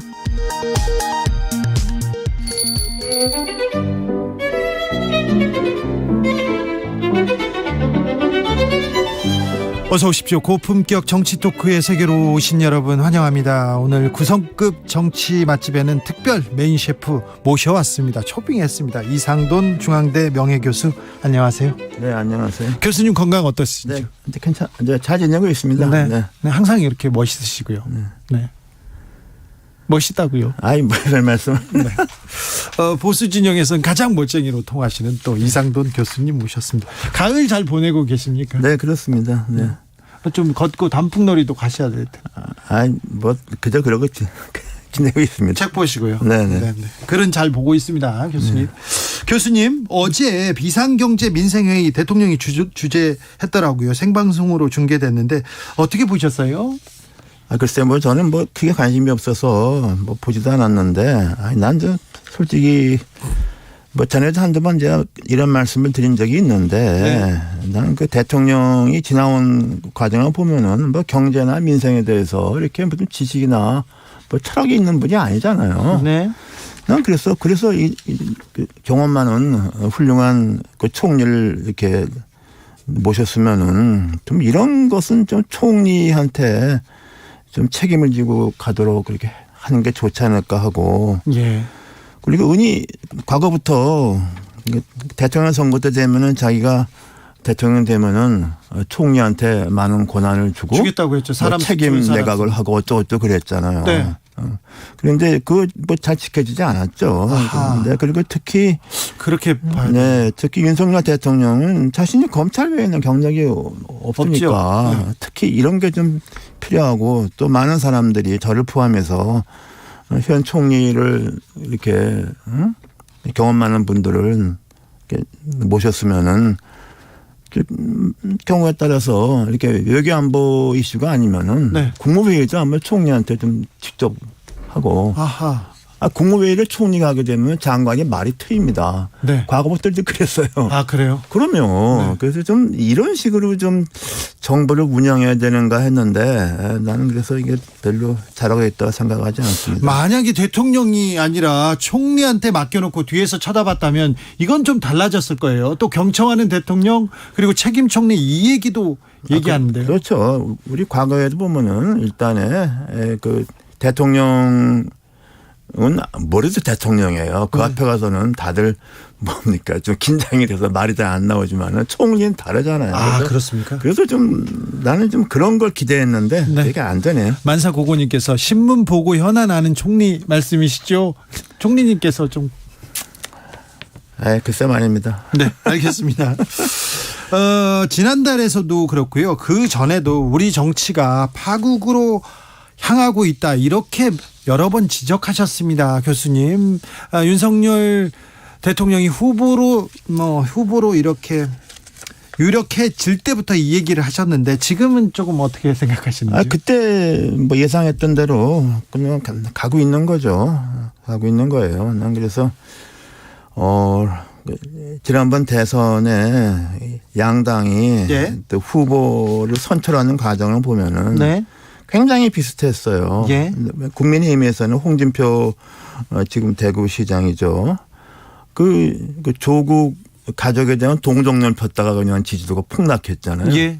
이낙연 전 총리는 또 뭡니까 이명박 박근혜 사면론 했다가 지지도가 뒤집혔잖아요. 네. 그 양쪽 정당에서 그 강성 지지층들이 원하는 대로 그냥 이 경선 결과가 됐고. 그래서 이제 정치도 지금 그렇게 흘러가고 있습니까? 그 결과가 이제 예상했던 대로 이렇게 나타난 거라고 봅니다. 네. 예상대로 불행한 거죠. 불행한 거예요. 예상대로 그렇게 가고 있습니까? 네. 윤 대통령은 생각대로 가고 있습니까? 네, 그렇죠. 네, 이게 뭐 다 예상한 거 아닙니까? 네. 그리고 상당히 윤석열 대통령이 이제 이명박 전 대통령, 박근혜 전 대통령 기소했음에 불구하고 네. 검찰총장에서 조국 장관 지명자를 네. 뭐 조국 장관을 막 이렇게 수사하고 그럴 때 상당히 많은 좀 뭐라 그럴까 보수 여론 움직이는 사람들 과거 말이죠. 네. 뭐 이명박 정부나 박근혜 정부에서 좀 고위층에 있었던 분들도 그 윤석열 총장을 이렇게 지지하더라고. 예. 그 원인은 뭐냐? 저 사람이 돼야만 수사해서 기소할 수 있다는 거죠. 누구를요? 전 정부 사람들을? 전 정부 사람과 민주당 사람을. 네. 그것이 상당히 나도 그거 좀 그때 그 이미 선거 전인데 예, 그런 예. 분위기가 있더라고요. 나 그거 보고 좀 상당히 좀 내가 좀 놀랬어요. 예. 근데 그게 결과적으로는 오늘날까지 이렇게 연장이 됐지 않습니까? 지금 정치는 보이지 않고 사정정국만 보인다. 검찰만 보인다. 얘기 나옵니다. 문재인 그리고 이재명을 향한 검찰 수사는 계속 진행되는 걸로 보이는데 윤석열 정부 5개월 이렇게 계속 갑니까? 지금 앞으로도 가고 뭐간에 가고 있잖아요. 가고 예. 있고 이렇게 될 거로 상당히 예상했던 거 아닙니까? 그리고 또 뭐냐 그러면 그리고 민주당에서도 크게 나 할 말이 없다고 봐요. 뭐 국민 통합 협치 말할 자격이 있나요 민주당에? 왜요? 없죠. 20대 국회 제일 마지막에 예. 패스트 트랙이라는 극단적인 조치를 취해서까지 억지로 통과시킨 법률이 뭡니까? 공수처법하고 예. 정당 명문 비례. 네. 그 두 개 어떻게 됐어요? 아무 쓸모없는 짓 했잖아요. 그죠? 네. 그리고 나서 이른바 그 부동산 관련 세금 인상하고 뭐 이런 법률, 그건 국민의 민생에 관한 거고 국민의 부담을 늘리는 거 아닙니까? 그런 거는 어느 나라나 양당 간에 협의를 하는 거지. 이렇게 단독 처리하는 경우 없어요. 그 결과로 보궐선거 참패하고 대선 지방선거 졌지 않습니까? 네. 그리고 또 문재인 대통령 마지막 순간에 억지로 통과시킨 게 뭐예요? 검수완박법인가? 전 세계에 유례가 없는 법이잖아요. 지금 미국의 트럼프 대통령 수사 총징이 누가 합니까? 검사가 하죠. 법무부가 하죠. 법무부. 그렇죠. 네.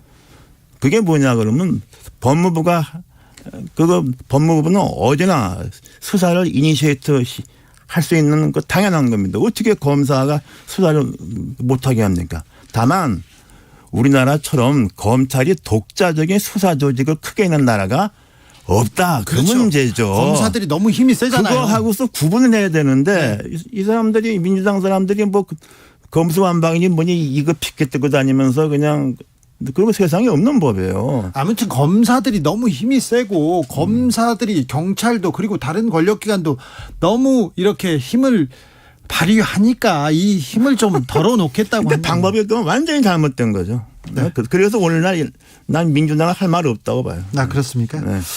윤여준 전 장관이 월요일에 주진우 라이브에서 윤석열 대통령 철학이 없고 준비도 좀 덜 돼 있다면서 혹평을 하시더라고요. 근데 이거 누구나 대충 아는 일 아닙니까? 그렇습니까? 지금 새사람들께 말씀하시는 게 좀 그런 것 같네요. 알겠습니다. 네. 속보 말씀드립니다. 정의당에서는 새 대표로 이정미 전 의원 선출됐습니다. 이정미 전 의원이 정의당의 새 대표가 됐습니다. 국정원 2인자가 갑자기 그만뒀어요. 그리고는 검사 출신의 김현장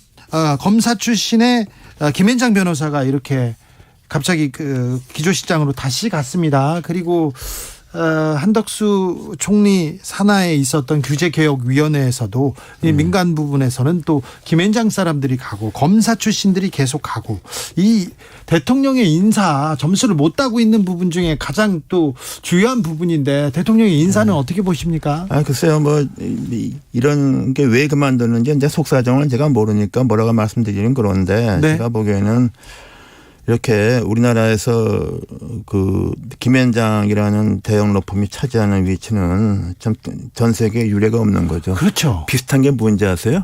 파리바게뜨. 네. 그렇죠. 그 주제가 딱 맞지 않습니까? 네. 그래서 이게 참 그런데 그래서 난 김현장 사람들을 정부 요직에 이렇게 쓰는 거는 난 그 자체가 잘못됐고 그리고 우리가 좀 이것 생각해 봐요. 김현장 출신들이 이렇게 정부 요직에 있으면은 우리가 그 변호사 사무실 자체, 김현장의 큰 로펌 자체가 이해 충돌이 뭐니 걸리는 게 많잖아요. 다 걸리죠. 엄격하게 하면은. 걸리죠. 그래서 이런 건 굉장히 좀 바람직하지 않고 비정상적이고 난 그렇다고 보는데 할 말이 없습니다. 네. 검사 출신, 김현장 출신 너무 많습니다. 이 부분에 대해서 인사 논란에 대해서는 조금 대통령실에서도 좀 유념해야 되는데 그렇습니다. 아무튼 대통령실 인사 논란은 계속됩니다. 청담동 술자리 논란은 어떻게 보셨습니까? 아니 그것도 뭐 제가 사실을 알 수가 없잖아요. 네, 아직은 사실관계가 드러나지 않았습니다. 근데 뭐 대충 보더라도 그 현직 대통령이 이렇게 뭐 바깥에서 수십 명이랑 술 먹는다는 것은 있을 수가 있는가 싶어요. 근데 내가 사실은 모르니까 알 수가 없고 요새는 뭐 전혀 없던 일이 많이 생기니까 알 수가 없어요. 그러나 그런 문제를 이렇게 제기할 것 같으면 그래도 뭔가 좀 구체적인 증빙할 게 있어야 되지 않는가. 그 전문 가지고서 국회의원이 발언해서 면책 특권이 있다고 해서 막 터뜨리는 거 이거 아주 대표적으로 나쁜 정치입니다. 이거. 그래서 그거 면책 특권 갖다가 이용해서 예. 뭐 검증 안 된 거 터뜨리고 이런 거 진짜로 그거는 해서는 안 되는 거예요. 네. 그런데요. 그렇죠. 근거가 없고 사실이 아니라면 절대 해서는 안 되는 일을 했는데 만약에 대통령이 수십 명의 로펌 변호사와 술을 마셨다면 이거는 큰일이죠. 만약입니다. 그런 일이 있을 수 있다는 상상 자체가 안 되네요. 그러게요. 네. 상상할 수 없는 일입니다. 네, 그렇습니다. 네, 그렇습니다. 이명박 정부 때 군사 기밀을 유출한 김태효 당시 청와대 대외전략비서관, 현재 대통령실의 국가안보실 1차장입니다. 지금 국가안보실에서 가장 중요한 역할을 하고 있다는 그분의 유죄가 확정됐습니다. 이분은 이 자리를 계속 맡아도 되는 겁니까? 글쎄요. 이게 지금 대법원에서 유죄 확정됐다고 그러는데 이렇게 대법원이 법률심 아닙니까? 네. 그러면 이미 고등법원에서 사실시면 끝난 거 아닙니까? 그렇죠. 사실은 확정이 오래전에 된 거 아니야. 예. 그럼 그 상태에서 어떻게 이게 지금 안보실 1차장으로 임명을 했는지 난 그것도 난 좀 임명 자체가 문제가 있다고 봐요. 그렇죠. 네. 그때도 문제가 돼야 되는데 근데 비판이 좀 있었어요. 근데 대통령실에서 그냥 근데 워낙 워낙 문제가 많으니까 예. 다른 게 그냥 덮여 있었던 거죠. 그리고 그리고 또 이게 대학 교수 이렇게 하다가 예. 이렇게 정부에 들어가서 일하는 게 좋은지 나는 그것도 좀 이해가 안 되고 또 이명박 정권에서 썼던 사람을 이게 세월이 십몇 년 지났나요? 네. 근데 또 이렇게 다시 쓰는 거 보면은 이렇게 현 정부는 그렇게 인재풀이 없는지 네. 그리고 또 지나간 얘기지만은 그 이명박 정부 때 무슨 벙커에서 회의한 게 상당히 화제가 됐잖아요. 무슨 네. 연평도 사건인가 네네. 해서 대통령도 군대 난것 병역면제 했고 국정원장도 그랬고 예. 그 당시 김태효 당시 비서관인가 등도 예. 그래서 상당히 좀 고십에 되고 그랬죠. 예. 난 그래서 도대체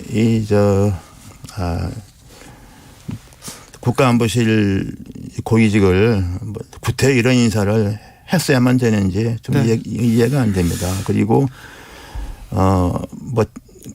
어떤 계기에 저도 그랬지만은 국회의원을 하든가 청와대 또는 장관을 할 수는 있어요. 자기가 네. 어떤 경력과 능력을 발휘할 기회가 되면은 네. 그러나 특히 과거에 자기가 아카데미 말하자면 교수직이 있었다 또는 언론인들 중진 언론인을 했었다 하게 되면은 네. 그 사람이 정부에 들어오기 전에 자기가 쌓았던 커리어를 갖다가 잘 연장하는 선에서 해야지. 네.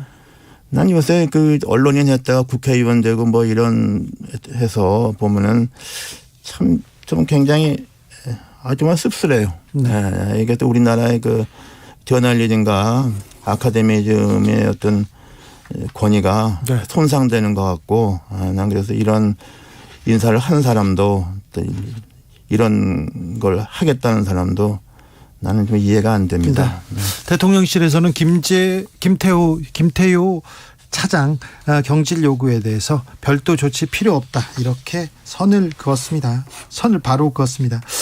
민주당에서는 사정정국의 파도 계속되는 것 같습니다. 불법 대선 자금 수수한 혐의로 김용 민주연구원 부원장 구속됐습니다. 이분은 이재명 대표의 최측근으로 불리는 분인데 이 이재명 대표 둘러싼 의혹들 검찰의 수사 어떻게 보고 계십니까? 아니 지금 수사 그냥 급물살 타고 있지 않습니까? 네. 일단 공직선거법 그 문제는 이미 기소를 했고 그렇죠. 예. 그다음에 이제 성남 FC 그것도 이제 사실관계는 다 확정이 된 거잖아요. 네. 근데 기소 방침 가는 거 아닙니까? 네네. 그런데 이제 판결이 어떻게 나오느냐 그 두 개 사건도 결코 만만치 않습니다. 네. 거기다가 또 뭐 이게 그 대장동 사건이니 뭐 등등등 또 뭐 다른 네. 뭐 이화영 전 평화부지사 구속된 거 연관성 등 보면 이건 뭐 보통 문제가 아니잖아요. 네. 그래서 과연 나는 저 민주당이 이런 그야말로 그 법률의 수렁 속에 빠져 있는 대표를 이렇게 안고서 네. 어떻게 할 것인가. 난 좀 이것 정말 이해가 안 가요. 어떻게 이걸 헤쳐나갈 것 같습니까? 그러니까 이건 두 가지 갈라서 봐야죠. 이재명 대표하고 민주당하고. 예. 제가 볼 땐 민주당하고 이재명 대표하고 같이 가면은 이 민주당은 뭐 거기에서 나는 지금 이재명 이게 한번 생각해 보세요. 네. 이재명 대표가 그 공직선거법 도지사 때 네. 그게 1심인 무죄였던 것이 굉장히 이례적으로 이제 2심에서 300만 원 네. 벌금 나와서 대법원까지 가서 오래 갔잖아요. 네. 그 대법원에 변호사도 너무 많이 써가지고서 네. 그 이낙연 전 총리가 경선 과정에서 문제를 제기해서 불거진 게 변호사 비용 문제 아닙니까? 네네. 그게 뭐냐 그러면은 그게 벌금 100만 원, 300만 원 그거지만은 그 소송하는 사람한테는 이게 뭐 1심, 2심, 3심까지 이게 변호사 비용이 이게 보통이 아니에요. 그렇죠. 그러니까 이게 결과가 어떻게 되는 간에 관계없이 이재명 대표가 과연 뭘 하겠냐고 이게. 난 그래서 이제 민주당에서 과연 지금처럼 그렇게 하게 되면 민주당이 좀 무슨 생각을 하는지 그런 거 참 알 수가 없네요. 그런데 검찰이 이렇게 주변을 이렇게 탈탈 털어서 다 기소를 하면 굉장히 힘들죠. 그런데 자기가 죄가 없다면 엄청 억울한 일 아닙니까 이거는. 그러니까 끝까지 싸우겠죠. 그런데 한번 네. 저걸 생각해 봐야 돼요. 그게 그 리더라는 것은 자기는 아무 잘못이 없더라도 자기가 가까운 사람에 대해서 책임을 지는 겁니다. 그 독일 통화 양독의 화해를 주도했던 빌리 브란트 전 독일 총리 네. 왜 물러났습니까? 자기 잘못이 아니라 자기가 믿었던 사람이 하나가 동독에 첩자로 드러나서 총리 사직했잖아요. 네? 그런 걸 생각을 해야죠. 그리고 또 우리 멀리 갈 것도 없어요. 그러니까 박근혜 대통령 때 이완구 총리가 무슨 의혹 때문에 그만뒀잖아요. 네네. 그냥 뭐 무죄 판결 유죄 판결 그만둔 게 아니지 않습니까? 그런 총리라는 엄중한 자리 때문에 그만두지 않았습니까? 그것도가 다른 얘기 하나 듣고요. 미국 대법관 중에서 1969년에 대법원장으로 뭐 물망에도 올랐던 에이브 포터스라는 대법관이 자기가 오랫동안 알았던 사람하고서 사적인 변호사 자문 계약을 맺은 게 언론에 드러났어요. 당시 대법원장이 당신은 대법원을 위해서 그만두라 그래서 그만뒀다고. 근데 그런 것이 공직이고 고위 공직이고 리더예요. 네. 나는 그래서 형사법적으로 대법원까지 무죄까지 나는 무죄 추정이고 그런 비슷한 말은 누가 했습니까? 조국 전 장관이 그 당시 그런 얘기를 했잖아요. 네. 나는 그거는 본인뿐 아니라 자기가 속해 있는 그 조직 집단에도 굉장히 나는 그게 나쁘다고 봐요. 난 그래서 뭐 내가 이런 말을 한다고 해서 얼마만큼 영향이 있을지 모르겠지만은 내가 보기엔 그렇습니다. 네. 고위공직이라는 것은 리더라는 것은 그게 보통 사람이 아니다 말이죠. 자, 이재명 민주당 대표는 이상돈 교수의 제자이기도 합니다. 그래서 애정도 있는데 그런데 경선 과정부터 대선 과정에서 이미 검찰의 고발이 이것도 되고 저것도 되고 그러면서 그때부터 검찰 수사가 이렇게 계속돼 있었어요. 네. 그래서 사법 리스크 했는데. 그래도 대표가 됐다. 네. 대표가 됐고 지금 후보도 됐고 대표도 됐습니다. 그게 이제 말하자면은 우리가 이제 상향식 선출이죠. 네. 대표나 후보나 대선 후보나. 네. 근데 문제는 거기에 열성적으로 참여하는 권리당원 열성당원들의 그 구성이 네. 보통 사람들하고 정서가 다르잖아요. 양쪽이 다 그렇잖아요. 예. 그래서 지난번 대선 경선이 후보가 그렇게 나온 게 아닙니까? 나는 그게 지금 우리나라 민주주의에 상당한 난 문제라고 봅니다. 말아서 뭐냐 그러면 국민의 야가 40% 50%는 갈 데가 없어요. 예. 그리고 자기가 후보를 선출할 기회가 없고 이미 정해진 후보 중에서 아무나 찍어야 된다고 지금. 예. 그게 지금 우리나라 지금 이게 민주주의의 상태가 그렇게 돼 버렸어요. 네. 그리고 또 이른바 3당 4당이 있으면은 뭐 그건 다 없어졌잖아요. 네. 없어져서 난 지금 우리나라의 양당 정치의 그 폐해단이 네. 그야말로 이게 극단적인 상황까지 왔다. 난 그래서 우리 정치가 파국을 가는 게 아니냐. 네. 뭐 이런 내가 말을 하는 거죠. 조응천 의원이 검사 출신입니다. 근데 이분이 검찰은 이 대표를 본격적으로 조준한다. 그래서 정기 국회 회기내 이 대표 체포 시도할 수도 있다. 이런 얘기했는데 이 부분은 어떻게? 근데 이제 그게 조응천 의원은 그 민주당 의원이니까 이렇게 좀 톤을 낮춰서 얘기한 거죠. 아마 조응천 의원의 생각은 아마 나랑 같거나 비슷할 겁니다. 그럼 검찰이 어떻게 한다는 거예요? 아니, 검찰이 이런 거를 가니까 네. 이렇게 당의 모든 거 위험을 안을 수 있느냐 뭐 그런 또를 말한 거 아닙니까? 조응천 의원은. 그렇게 생각하는 의원들도 상당히 있을 거라고 봐요. 검찰은 계속 그래서 체포를 시도하고 소환하고 체포를 시도할까요? 근데 아마 정기국회 중에는 안 할 거요. 나는 안 한다고 봐요. 정기국회는 끝나고 나. 그리고 지금 어차피 그 두 건은 이미 뭐 사실관계가 확정이 돼서 기소하기로 결정이 됐고 네. 나머지는 이게 뭐 수사가 진행 중이잖아요. 기소를 한다고 해도 이게 구속될 만한 사안인가 여기엔 또 논란이 있습니다. 그러니까 공직선거법 그거는 분명히 이제 구속될 사안은 아니죠. 네네. 그건 뭐 아닌 건 분명하고 하지만 그 여파는 큽니다. 왜냐 그러면은 대선 자금 보존을 갖다가 반환하게 되기 때문에.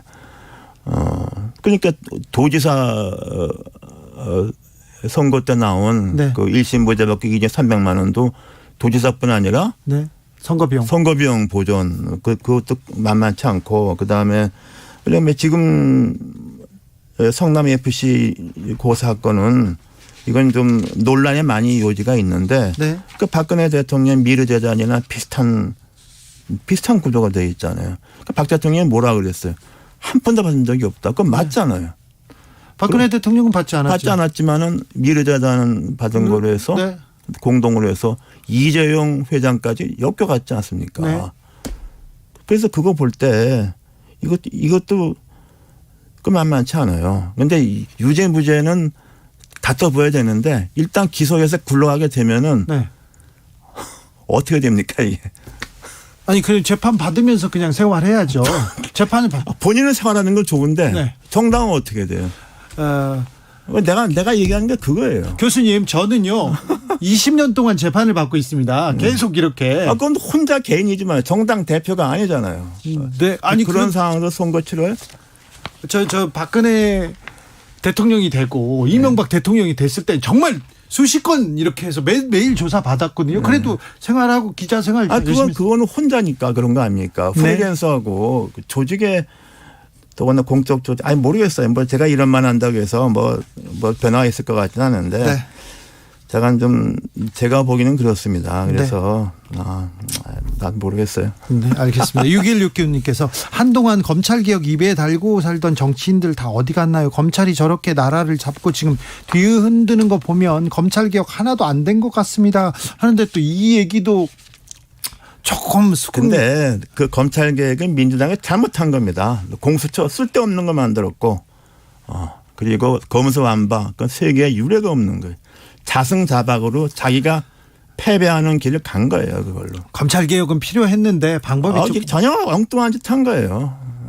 자살골 넣은 겁니다. 내가 볼 때. 검사들이 더 힘이 세진 것 같아가지고. 그래서 결과적으로 이렇게 돼버렸잖아요. 왜냐하면 경찰에 맡기니까 아무것도 안 되는 것 같다. 이런 게 그러니까 이게 완전히 그 민주당이 그러니까 그게 어떤 법이고 제도고 간에 하면은 좀 두루두루 알고 넓게 보고 그래야지. 그 식견도 없고 그래. 내가 볼 땐 그래. 자, 윤석열 대통령이 후보가 됐을 때 우리 한국 정치가 파국으로 가고 있다. 뭐 민주당도 마찬가지다 이렇게 얘기했는데 협치로 정치를 좀 복원해서 협치로 가야 될 거 아닙니까? 통합으로 가야 될 거 아닙니까? 마지막으로 좀 희망적인 제언. 아니 근데 그럴 가능성은 없어요. 일단 내가 볼 때는. 그러니까 그리고 내가 전부터 그러잖아요. 민주당이 협치를 요구할 자격이 있느냐? 나는 없다고 보는 거죠.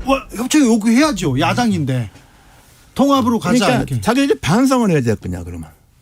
반성을 하고 자기들이 잘못 만든 법률도 다 바꾸고 그런 게 보여요. 몇 개 법률을 잘못 만든 것도 있고 부족한 것은 있었지만 그렇다고 해서 그렇게 나쁘지도 않았지 않습니까? 근데 굉장히 중요한 것에서 실패한 거죠. 왜냐하면 노무현 대통령이 잘한 것도 많았지만 결국에는 대선에 2007년 대선에 패배한 것이 국가보안법을 쓸데없이 폐지한다도 괜히 그거 했고 사립학교법 무리하게 개정해서 그 두 개 다 안 해도 되는 거예요. 그럼 잘 못했어요 나중에. 그렇게 된 거예요. 그러니까 그런 거에 왜 집착을 하냐, 왜 반복을 하느냐 하는 거예요. 민주당이 집권했을 때 문재인 정부 집권했을 때 경제도 괜찮았고 그다음에 코로나 대응도 잘했고요. 다른 내용도 괜찮았습니다. 부동산이 좀 문제가 있었고 나중에 조국 장관 사태가 큰 분란이 일어나긴 했지만 그렇지만 뭘 잘못했다고 사과해야 됩니다. 그리고 일방적으로 법률을 통과시킨 거 있잖아요. 네. 공수처법이니 뭐 그런 거. 네. 난 그게 뭐 쓸데없는데 나는 민주당이 힘을 썼다. 올인했다고 봅니다. 쓸데없는 게. 네. 여기까지 듣겠습니다. 정치 맛집 이상돈 중앙대 명예교수였습니다. 감사합니다. 네. 정치 피로, 사건 사고로 인한 피로, 고달픈 일상에서 오는 피로. 오늘 시사하셨습니까? 경험해보세요. 들은 날과 안 들은 날의 차이. 여러분의 피로를 날려줄 저녁 한 끼 시사. 추진우 라이브.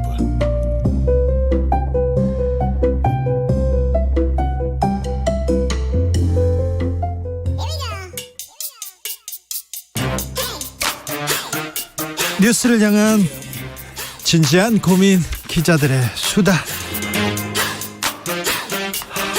라이브 기자실을 찾은 오늘의 기자는 미디어오늘 정철훈 기자입니다. 안녕하세요. 뭘 그렇게 탐구하고 계십니까? 이번 주에는 아무래도 그 더 탐사에서 나왔던 그 술자리 보도가 너무 핫해가지고 그거 가지고 좀 이런저런 생각을 많이 하고 있습니다. 어떻게 보셨어요, 정철훈 기자님? 일단 저는 한동훈 장관의 대응에서 조금 문제가 있다고 보는데 민형사상 법적 대응을 다 하겠다고 입장을 밝혔잖아요. 개인 한동훈의 입장으로 밝히기는 했지만 현직 법무부 장관이 형사고소까지 예고한 상태여서 검찰의 인사권을 갖고 있는 법무부 장관이잖아요. 그러다 보니까 검사들 입장에서는 이 사건이 올라왔을 때 과연 공정하게 객관적으로 기소 여부를 결정할 수 있겠냐라고 생각했을 때 상당한 이해충돌 여지가 있다. 그 측면에서 부적절하다고 보고요. 그리고 더 탐사 보도와 관련해서는 다소 좀 무리한 보도였다라고 생각을 하는데 개인적으로. 왜냐하면 결국 그 발언을 했던 그 여성을 접촉하는 데는 실패한 거잖아요. 근데 그 여성을 어쨌든 접촉해서 그 당시 장소나 시간이나 장소 시간 사실관계로 확인. 사실관계로 확인하고 내보냈어야 좀 더 완결성 있는 기사였다고 생각을 하기 때문에 조금 부족하지 않았나라는 생각을 갖고 있습니다. 제가 오촌 살인 사건 보도할 때 박근혜 정부에서 검찰이 저를 구속영장에 청구를 했는데 그때 제가 살인 사건 현장, 경찰서 15번, 10번씩 이상 가고요. 자료도 공개 요청을 해가지고 수개월이 걸렸었죠. 그렇게 취재를 해야죠.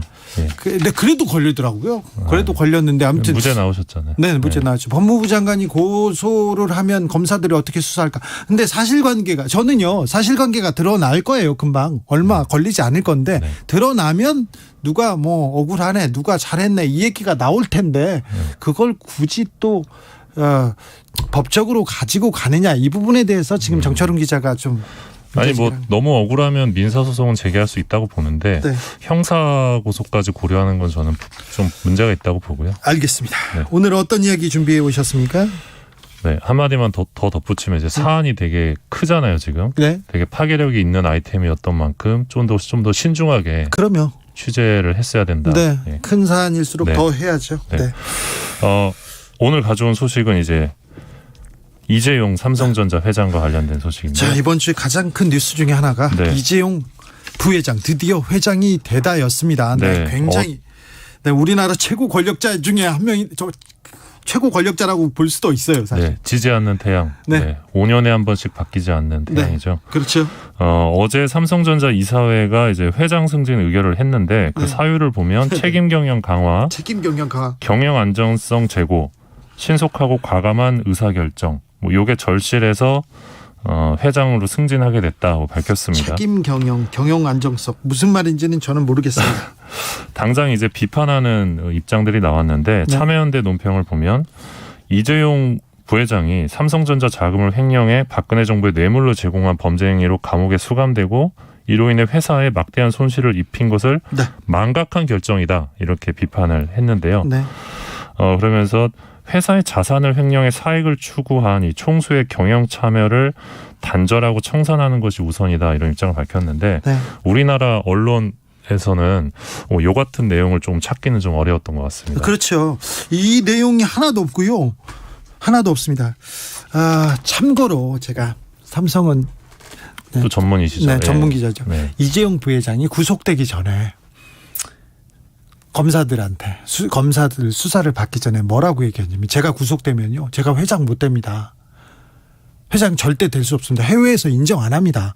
범법자를 어떻게 회장으로 인정하고 이 간판이 됩니까? 그래서 구속하면 안 됩니다. 이렇게 얘기를 했는데 구속됐거든요. 구속됐는데 바로 회장 되네요. 이런 얘기가 지금 어찌 봐야 될지. 참고로 이명박 전 대통령이 구속된 이유는 삼성으로부터 뇌물을 받아서입니다. 참고로 박근혜 전 대통령이 구속된 사유도 삼성으로부터 삼성으로부터 뇌물을 받아서 그렇습니다. 어떤 이유냐면요, 경영권 승계 때문에 그렇습니다. 회장이 되려는 이재용 회장 때문에 그랬습니다. 아무튼 이런 지적은 없었어요. 그리고 다른 얘기는 많더라고요. 예, 언론 보도 몇 개 가져와 봤는데요. 제목만 좀 읽어드리면 네. 더 과감하고 도전적으로 나설 때 이재용의 뉴 삼성이 온다. 세계일보 제목이었고요. 네. 듣는 남자 이재용, 그의 사무실에 걸린 액자의 사연. 이건 파이낸셜 뉴스 기사 제목인데 이재용 회장이 듣는 남자라고요. 네. 여기 이제 액자가 네. 경청이라는 글귀가 적혀 있는 액자라고 합니다. 네. 그래서 이게 대물림 경영 철학이다. 이런 기사였고요. 네. 중앙일보 기사 제목 보면 군의 식당 식사, 홀로 출장길, 이재용식 실용주의 온다. 이런 제목이 또 있었고요. 또 매일경제 기사를 보면 제목이 이렇습니다. 학교 멀리서 내려 등교, 소탈했던 소년. 그러니까 요건 이제 고급 승용차를 타고 네. 학교에 가더라도 정문에서 멀리 떨어진 곳에 내려 걸어서 등교했다. 소탈했다. 예, 요거를 이제 소탈하다 이렇게 표현을 했고요. 볼 수가 없어. 머니투데이 기사 제목을 보면 91년 공채 32기 이재용 회장 쾌속 승진 노 31년 걸렸다. 이런 제목이 있었습니다. 네, 그러니까 요거는 쾌속 승진의 어떤 재계 관행이 이재용 회장에게는 남의 얘기였다. 산전수전 다 겪으면서 올라왔다. 이런 대목을 강조한 기사였습니다. 이재용 회장이 아버지가 이건희 회장이 아니었으면 이게 가능할까요? 무슨 계속 승진을 안 했다고. 아유 참. 네. 네, 그래서 요런 기사들이 좀 눈에 띄었는데 그 제일 재밌던 기사도 있었어요. 이재용 회장 되다 로또 맞았다 하면서 주가 급등 얘기했는데 오늘 삼성전자 주식이 3.7% 급락했습니다. 이거는 그러면 기자님 어떻게 설명하실 건지 참. 네. 물론 이제 그 이재용 회장이 취임 첫날에도 재판에 출석을 했거든요. 네. 이 삼성물산 불법 합병 분식회계 관련해 가지고. 그러니까 회장이란 이름으로 전면에 나섰지만 여전히 사법 리스크가 있다. 예. 이런 지적을 하는 KBS를 비롯한 언론 보도도 있었는데 네. 아무래도 이 뭐랄까요, 광고업계의 가장 큰 손이지 않습니까? 네. 예, 최대 광고주다 보니까 그런 점들을 의식한 기사가 또 나오지 않았나. 네. 삼성공화국이라는 말이 있습니다. 요새는 좀 쓰지는 않습니다만 언론에서. 하지만 삼성공화국은 이어지고 있다. 계속된다. 그리고 뭐 기사 내용 중에 뭐 이재용 회장이 본인을 위해 준비된 다과까지 취재진에게 양보하는 배려까지 보여줬다. 뭐 이런 대목도 기사에서 볼 수 있었는데. 네. 네. 정말 인간적인 분이신 것 같습니다. 이재용 회장님. 그래요. 네. 다과까지. 네. 네. 제 인간적인 이재용 회장에 대한 네. 얘기를 좀 많이 아는데 다음에 만나보겠습니다. 자, 다음 만나볼 이야기는요. 네, 지난주에 주진우 라이브에 출연을 해서 이 정부 광고가 유령처럼 사라지고 있다. 그러니까요. 그래서 우리 세금이 유령처럼 네. 사라지는 거 아닙니까? 그런 언론사의 어떻게 보면 사기 행각 말씀드리면서 다른 데도 또 있을 거다. 예. 또 있었습니다. 있어요? 한국토지주택공사 LH인데요. 네. 정부 광고 상당수가 바꿔치기 된 거 확인했습니다. 그래요? LH 광고비 총액을 저희가 이제 집계를 해봤는데 2년 3개월 동안 확인된 것만 바꿔치기 된 광고비만 50억이 넘는 걸로 저희가 확인을 했고요. 여기도 공기업인데 국민 세금이 그냥 신문사로 흘러 들어간 겁니다. 그냥 네. 아무 이유 없이. 우리 돈이에요, 우리 돈이. 예, 그러니까 신문사가 광고를 의뢰받은 후에 실제로는 지면에 다른 광고를 올리는 겁니다. 그러니까 신문사는 지면이 하나가 있는데 두 곳에서 광고비를 챙기는 겁니다. 이거 쉽게 말하면. 사기 아니에요? 사기죠. 그리고 정부나 공공기관은 홍보는 못하고 그냥 돈만 주는 겁니다. 근데 왜 돈만 주고 광고도 못한 거예요? 그러니까 이 부분을 저희가 좀 취재를 했는데 한 신문사 광고 담당자의 말로는 예. 광고주가 이걸 원한다는 주장을 또 합니다. 왜요? 그러니까 광고가 실리면 다른 신문사에서 또 연락이 와서 왜 우린 안 주냐라고 요구를 한다는 겁니다. 차라리 돈 주고 만든 거예요? 예, 돈만 주고 끝내는 겁니다. 지금 옛날에 동네 깡패들이 이렇게 가가지고 돈을 뜯는데 돈을 주면서 받았다고 하지 마세요. 옆에 사람 또 와요. 이거하고 비슷합니까? 예, 그렇게 지금, 보시면 될 것 같아요. 언론사를 이렇게 좀 이게 비교해서 죄송합니다만 지금 거의 사기 행각이 거의 동네 깡패 수준이다. 이 얘기를 좀 하고 싶습니다. 우리 세금이거든요. 우리 돈인데 언론사한테 돈을 주면서 광고비를 주면서 싫지 마세요. 다른 데다 또 뺏겨야 되니까 이 얘기 아닙니까? 그렇죠. 그런 식으로 짬짬이를 하는 건데. 우리 돈 가지고. 네. 근데 원래 이 정부 광고의 목적이 있잖아요. 네. 정부 정책을 홍보한다. 네. 홍보를 안 하는 거죠. 이렇게 되면 그냥 언론사에 그냥 돈만 주는 건데. 이거 배임으로 그렇죠. 네. 이거 지금 그 기관장들 처벌받아야 됩니다. 네, 상당한 문제가 있다고 볼 수 있겠습니다. 그렇죠. 예. 이거 문제가 있는데 이거 왜 미디어 오늘만 이렇게 문제 삼아요? 다른 데는 왜 안 해요? 우리 돈인데. 그러니까 이런 공공기관들이 지금 뭐 엄청 날 텐데 지금 그러니까 대부분 다 이러고 있다고 보시면 일주일에 다른 데는 없나요? 그러면 또 이만큼 찾아올 거 아니에요? 네, 계속 나올 겁니다. 그러니까요. 지금 뭐 하고 있습니까? 이런 부분만 조금 줄여도 이런 부분에서 개혁을 해도 우리가 좀 노약자들 그리고 약자들의 복지 더 할 수 있겠네요. 네. 이 부분만 해도 심경영님 일부 일간지 부수 조작하고 사실상 매출이 없어도 유지되는 이유가 세금 도둑질이었군요. 이런 이유도 있었네요. 네, 그렇게 볼 수 있을 것 같습니다. 저희가 확인한 게 이제 2년 3개월 동안만 확인한 거고 그 8곳의 종합 일간지만 저희가 확인한 건데 그 기간 동안 집행된 정부 광고 총액은 73억 정도였는데 바꿔치기 된 정부 광고가 50억이 넘는 겁니다. 50억이 넘는다고요? 네. 한 정부 기간에 2년에? 예. 이거 진짜 엄청난.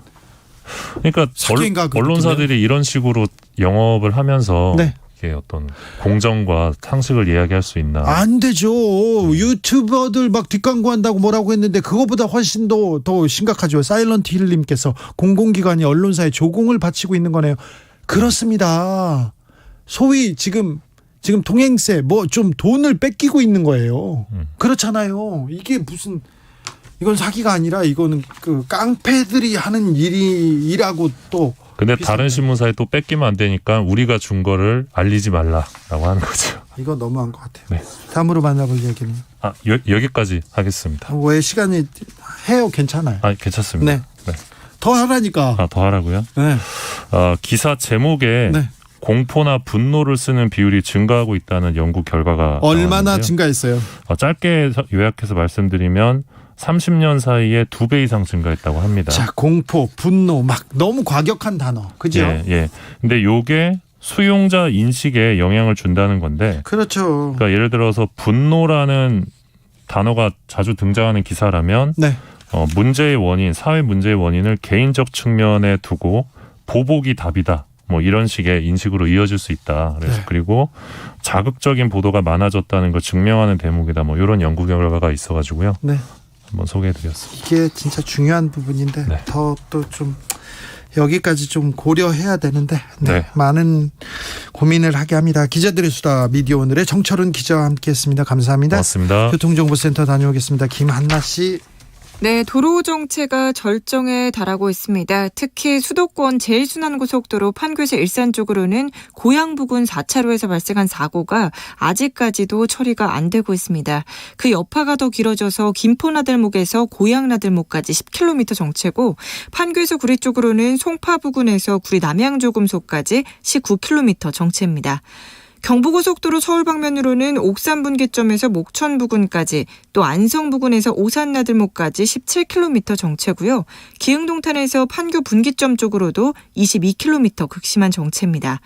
영동고속도로는 인천 쪽으로 정체가 더 늘었습니다. 덕평에서 용인나들목 16km, 동수원에서 부곡나들목까지, 또 군자요금소에서 영동선 시점까지 어렵고요. 서울 양양고속도로 서울 쪽으로는 서종에서 화도 부근 8km 밀리고 있는데 여기 서종 부근 1차로에서도 사고를 처리하면서 더 혼잡해졌습니다. 이후로는 덕소산패에서 강일나들목까지 어렵습니다. 목적지까지 안전운전하시기 바랍니다. KBS 교통정보센터에서 김한나였습니다.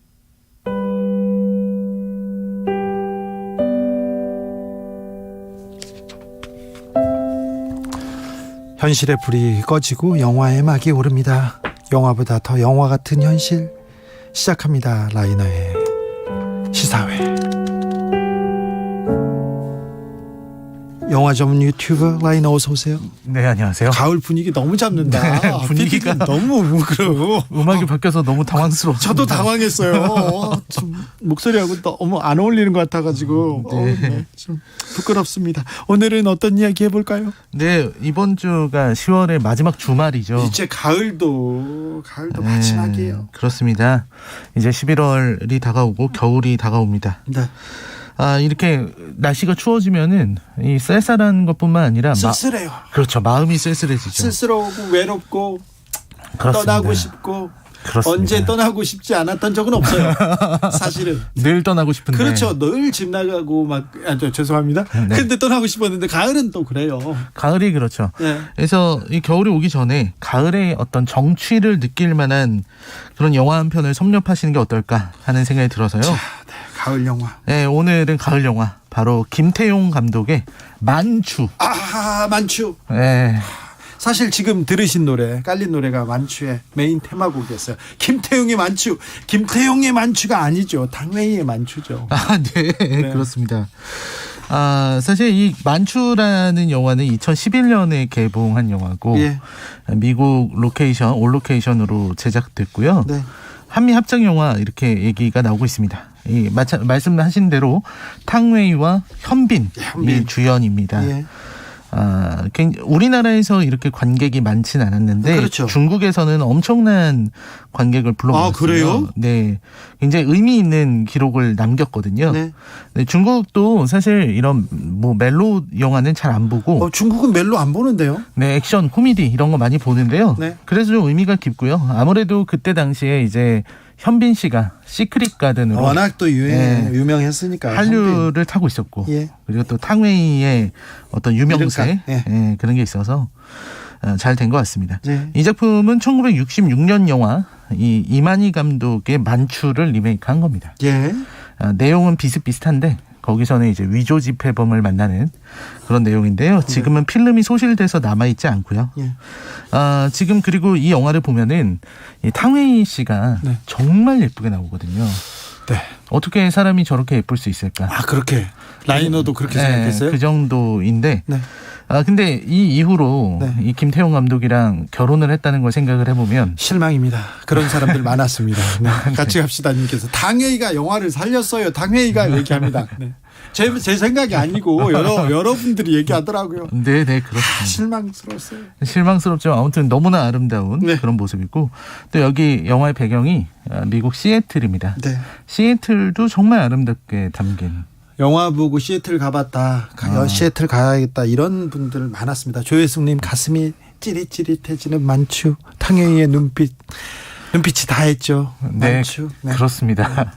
그런 여성분들도 탕웨이한테 실망하셨다고 많이 하시더라고요. 결혼했다고. 네. 결혼했다고. 네. 자, 영화 속으로 들어가 봅니다. 만추 속으로 들어갑니다. 네, 일단 주인공은 애나라고요. 탕웨이 씨가 연기를 했습니다. 네. 첫 장면부터 이제 넋이 나간 채로 내려오다가 집에 다시 돌아가는데 거기 남자가 죽어 있어요. 그래서 알고 보니까 이제 애나가 남편을 살해했다. 이래서 남편 살해죄로 이제 교도소에 수감이 된 겁니다. 네. 그래서 7년 동안 교도소에서 시간을 지냈는데 갑자기 이제 어머니의 부고 소식이 들려온 거죠. 네. 부고가 들려와서 3일 동안 외출해라. 귀휴라고 하죠. 그 감옥에 있다가 갑자기 교도소에 있다가 며칠 무슨 이 상을 당하거나 특별한 일이 있을 때 밖에 나오는 거. 네, 그렇게 밖에 나와가지고 집이 있는 시애틀로 향합니다. 버스를 타죠. 그 버스를 탑니다. 네. 버스에서 한 남자를 만납니다. 하필이면 남자 현빈이야. 그렇죠. 이거 좀 현실적으로 탕웨이도 현실적이지 않은데 현빈이 또 나온다고. 네, 그것도 또 그 현빈이 이제 버스에서 돈이 없어서 돈을 빌리게 되고요. 나중에 연락하라 그러면서 시계를 맡겨요. 근데 애나는 사실 저 연락할 마음은 없었어요. 그래요? 그리고 이제 집으로 돌아갔는데 집에 갔는데 이제 아무래도 살인죄를 저지른 자신을 바라보는 가족들의 태도가 그렇게 좋지 않았고, 그렇겠죠. 또 이제 남은 재산 분할 이런 문제, 묘지는 어떻게 할 건지 이런 문제들 때문에 별로 좋지가 못했습니다. 네. 그런 상황에서 이제 그리고 그 안에서 왕징이라고요. 네, 자기의 옛사랑, 자기 오빠의 친구를 만나게 됩니다. 그리고 나서 뭔가 부질없다고 느끼고 나가서 예쁜 옷도 사보고 이래보지만 뭔가 쓸쓸한 마음이 드는 거죠. 쓸쓸하죠. 다시 이제 또 돌아가야 되는데 교도소로 들어가야 되니까. 그래서 이제 훈을 다시 만납니다. 훈은 이제 현빈이죠. 네. 현빈을 다시 만나서 둘이 이렇게 잘 지내보려고 하는데 그것도 좀 마음이 내키지 않고 이렇게 됐어요. 근데 훈이 나랑 같이 있는데 만족하지 않은 여자는 처음이라면서 할인을 해주겠다. 이렇게 얘기를 하고. 훈의 직업이. 그렇죠. 직업 자체가 뭐냐면 이 여성들에게 돈을 받고 이렇게 에스코트 해주는 그런 직업입니다. 귀여운 연인께서 저도 현빈 만나러 버스 타러 갑니다. 안 돼요. 없어 현빈은. 그렇죠. 버스에는 저희 같은 사람들만 있습니다. 그래요? 현실이. 네, 그것이 현실입니다. 자, 아무튼 그래서 훈과 애나가 이렇게 만나서 얘기를 하는데 점점 마음을 열게 돼요. 그게 무슨 이런 사랑을 나누고 이런 게 아니라 얘기를 하다 보니까 자기 옛날 얘기를 꺼내게 됩니다. 왜 남편을 죽였고 왜 감옥에 가게 됐는지 그거를 중국어로 얘기를 해요. 그전에는 영어라고 하는 언어로 소통을 했었는데 여기서는 중국말로 그냥 얘기를 하거든요. 현빈은 하나도 알아들을 수가 없는데 그래도 열심히 반응을 합니다. 그러니까 언어를 뛰어넘은 소통이 가능해지는 순간인데요. 거기서 애나가 얘기했던 것은 사실 자기가 사랑하던 아까 잠깐 말씀드렸던 왕징이라는 남자를 사랑했는데 훌쩍 떠났어요. 그리고 다른 남자랑 결혼을 했는데 왕징이 와서 자기랑 도망치자고 했습니다. 그리고 그 과정에서 그 남자를 죽이게 됐죠. 아마 정황으로 봐서는 자기가 누명을 쓴 것 같아요. 뒤집어 쓴 것 같고. 그리고 하필이면 훈도 좀 비슷한 얘기가 있습니다. 조직의 보스의 여자와 이런 게 있어서 또 도망치고 있는 그런 상황이었어요. 두 사람이 이제 그렇게 데이트를 하고 나서 그리고 나서 어머니 장례식을 가는데 거기에 이제 훈도 같이 갑니다. 그렇죠. 마음이 열렸어요, 서로. 네, 마음이 열려서 거기에 가는데 이제 왕징을 만나게 되죠. 훈과 왕징이 만난 거죠. 네. 그리고서는 아니나 다를까 두 사람은 싸웁니다. 네. 근데 싸우는 장면이 정말 되게 멋있어요. 멋있다기보다는 너무 인상적입니다. 네. 왜 싸웠느냐 그러니까 저 남자가 내 포크를 가져다 썼다고. 네. 그랬는데 싸워야죠. 그 싸울 일이에요. 그러니까 이제 그 애나가 정말 감정을 폭발시키면서 네. 왜 남의 포크를 쓰냐고, 그 포크 당신 포크 아니지 않냐고 막 감정을 토해내요. 예. 근데 그 장면이 단순히 포크 때문에 화를 냈다기보다는 그럼요. 자기가 감옥까지 갔는데 자기를 그냥 말없이 떠나버리고 그랬던 남자에 대한 어떤 폭발하는 감정처럼 느껴졌습니다. 그렇죠. 현빈도 그래서 대신 싸워준 거 아니에요? 그렇죠. 네. 그리고 사람이 그런 어떤 포크 하나 가지고도 굉장히 서러울 수 있다는 게 사람의 감정이라는 생각이 들어요. 그럼요. 그리고 이제 두 사람은 헤어집니다. 네. 아주 격정적인 키스를 하고서 헤어지게 되는데 훈이 이제 2년 후면 출소한다는 얘기를 듣고서 2년 후에 여기서 다시 만나자 이 얘기를 하고 헤어지고 2년의 세월이 지납니다. 그리고 애나가 그 만나기로 약속한 장소에 이렇게 가 있는데 네. 마지막에 문이 열리는 소리가 나고 네. 애나가 허공을 바라보면서 안녕 오랜만이에요라고 하면서 끝나는데요. 네. 아니 근데 왜 결혼을 했을까? 이 아름다운 영화에 정말 태산준영님께서 영화 제목이 만추인가요? 아니요, 만추 늦가을. 참. 자, 라이너가 이 영화를 추천하는 이유는 네. 아름다워요. 네, 아름답죠. 가을의 끝자락이기 때문입니다. 네. 네, 아름답다는 말이 탕웨이 씨가 일단 물론 아름답고요. 네. 그리고 아까 말씀하신 것처럼 떠나고 싶다. 네. 또 떠나서 어떤 또 이런 낭만에 사랑에 빠져보고 싶다라는 생각을 모두가 하시는 것 같습니다. 그게 어떤 가을 타는 게 아닐까 하는 생각이 들고요. 그래서 이 어떤 가을의 낭만, 이 정취에 푹 빠져서 잠시 이제 이 사회의 복잡하고 머리 아픈 일들은 잠깐 잊고 여기에 빠져보는 것이 어떤 우리의 정신과 마음에 좀 도움이 된다라는 생각이 들었습니다. 지금 네 그렇죠. 좀 그렇죠. 빠져보고 또 잊어보고 네 좋죠. 그러면서 최근에 또 헤어질 결심을 보고서 네. 탕웨이의 매력에 빠진 분들이라면 만추를 통해서 보시면 또 다른 탕웨이에 대한 사랑을 느낄 수 있지 않을까 하는 생각이 듭니다. 너무 많은 사람들이 탕웨이 사랑하고 그러면 안 되는데. 그렇습니다. 안 돼요. 그러면 또 현빈 씨도 너무나도 멋지기 때문에. 네. 탕웨이 씨는 한국 감독하고 결혼해서 특별히 우리나라 사람들한테 사랑을 받고 있죠. 더. 그렇습니다. 그게 좀 더 특별해진 것 같잖아요. 특별한 느낌이 들죠. 김태형 감독하고는 잘 모릅니다만, 그래도 멋있을 것 같아요. 새끼도 너무 네네 멋있었죠. 너무 멋있었죠. 네. 양조위와 함께. 네. 양조위의 눈빛 그리고 탕웨이의 눈빛이 또 말을 하는데 좋은 배우예요. 탕웨이. 좋은 배우죠. 그죠. 네, 대단한 배우입니다. 네. 탕웨이하고 작업 안 하십니까?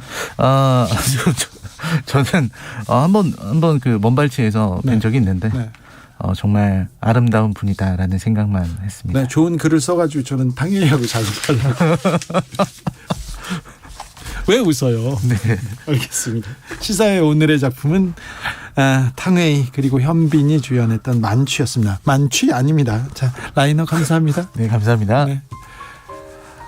영화 만추에서 들렸던 곡입니다. 알렉스 제인이 부른 되돌릴 수 있다면 들으면서 오늘 주진우 라이브 여기서 인사드리겠습니다.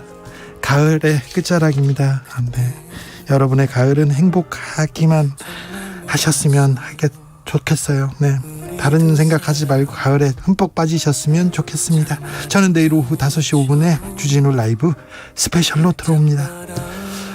지금까지 주진우였습니다. 그대 더 그리워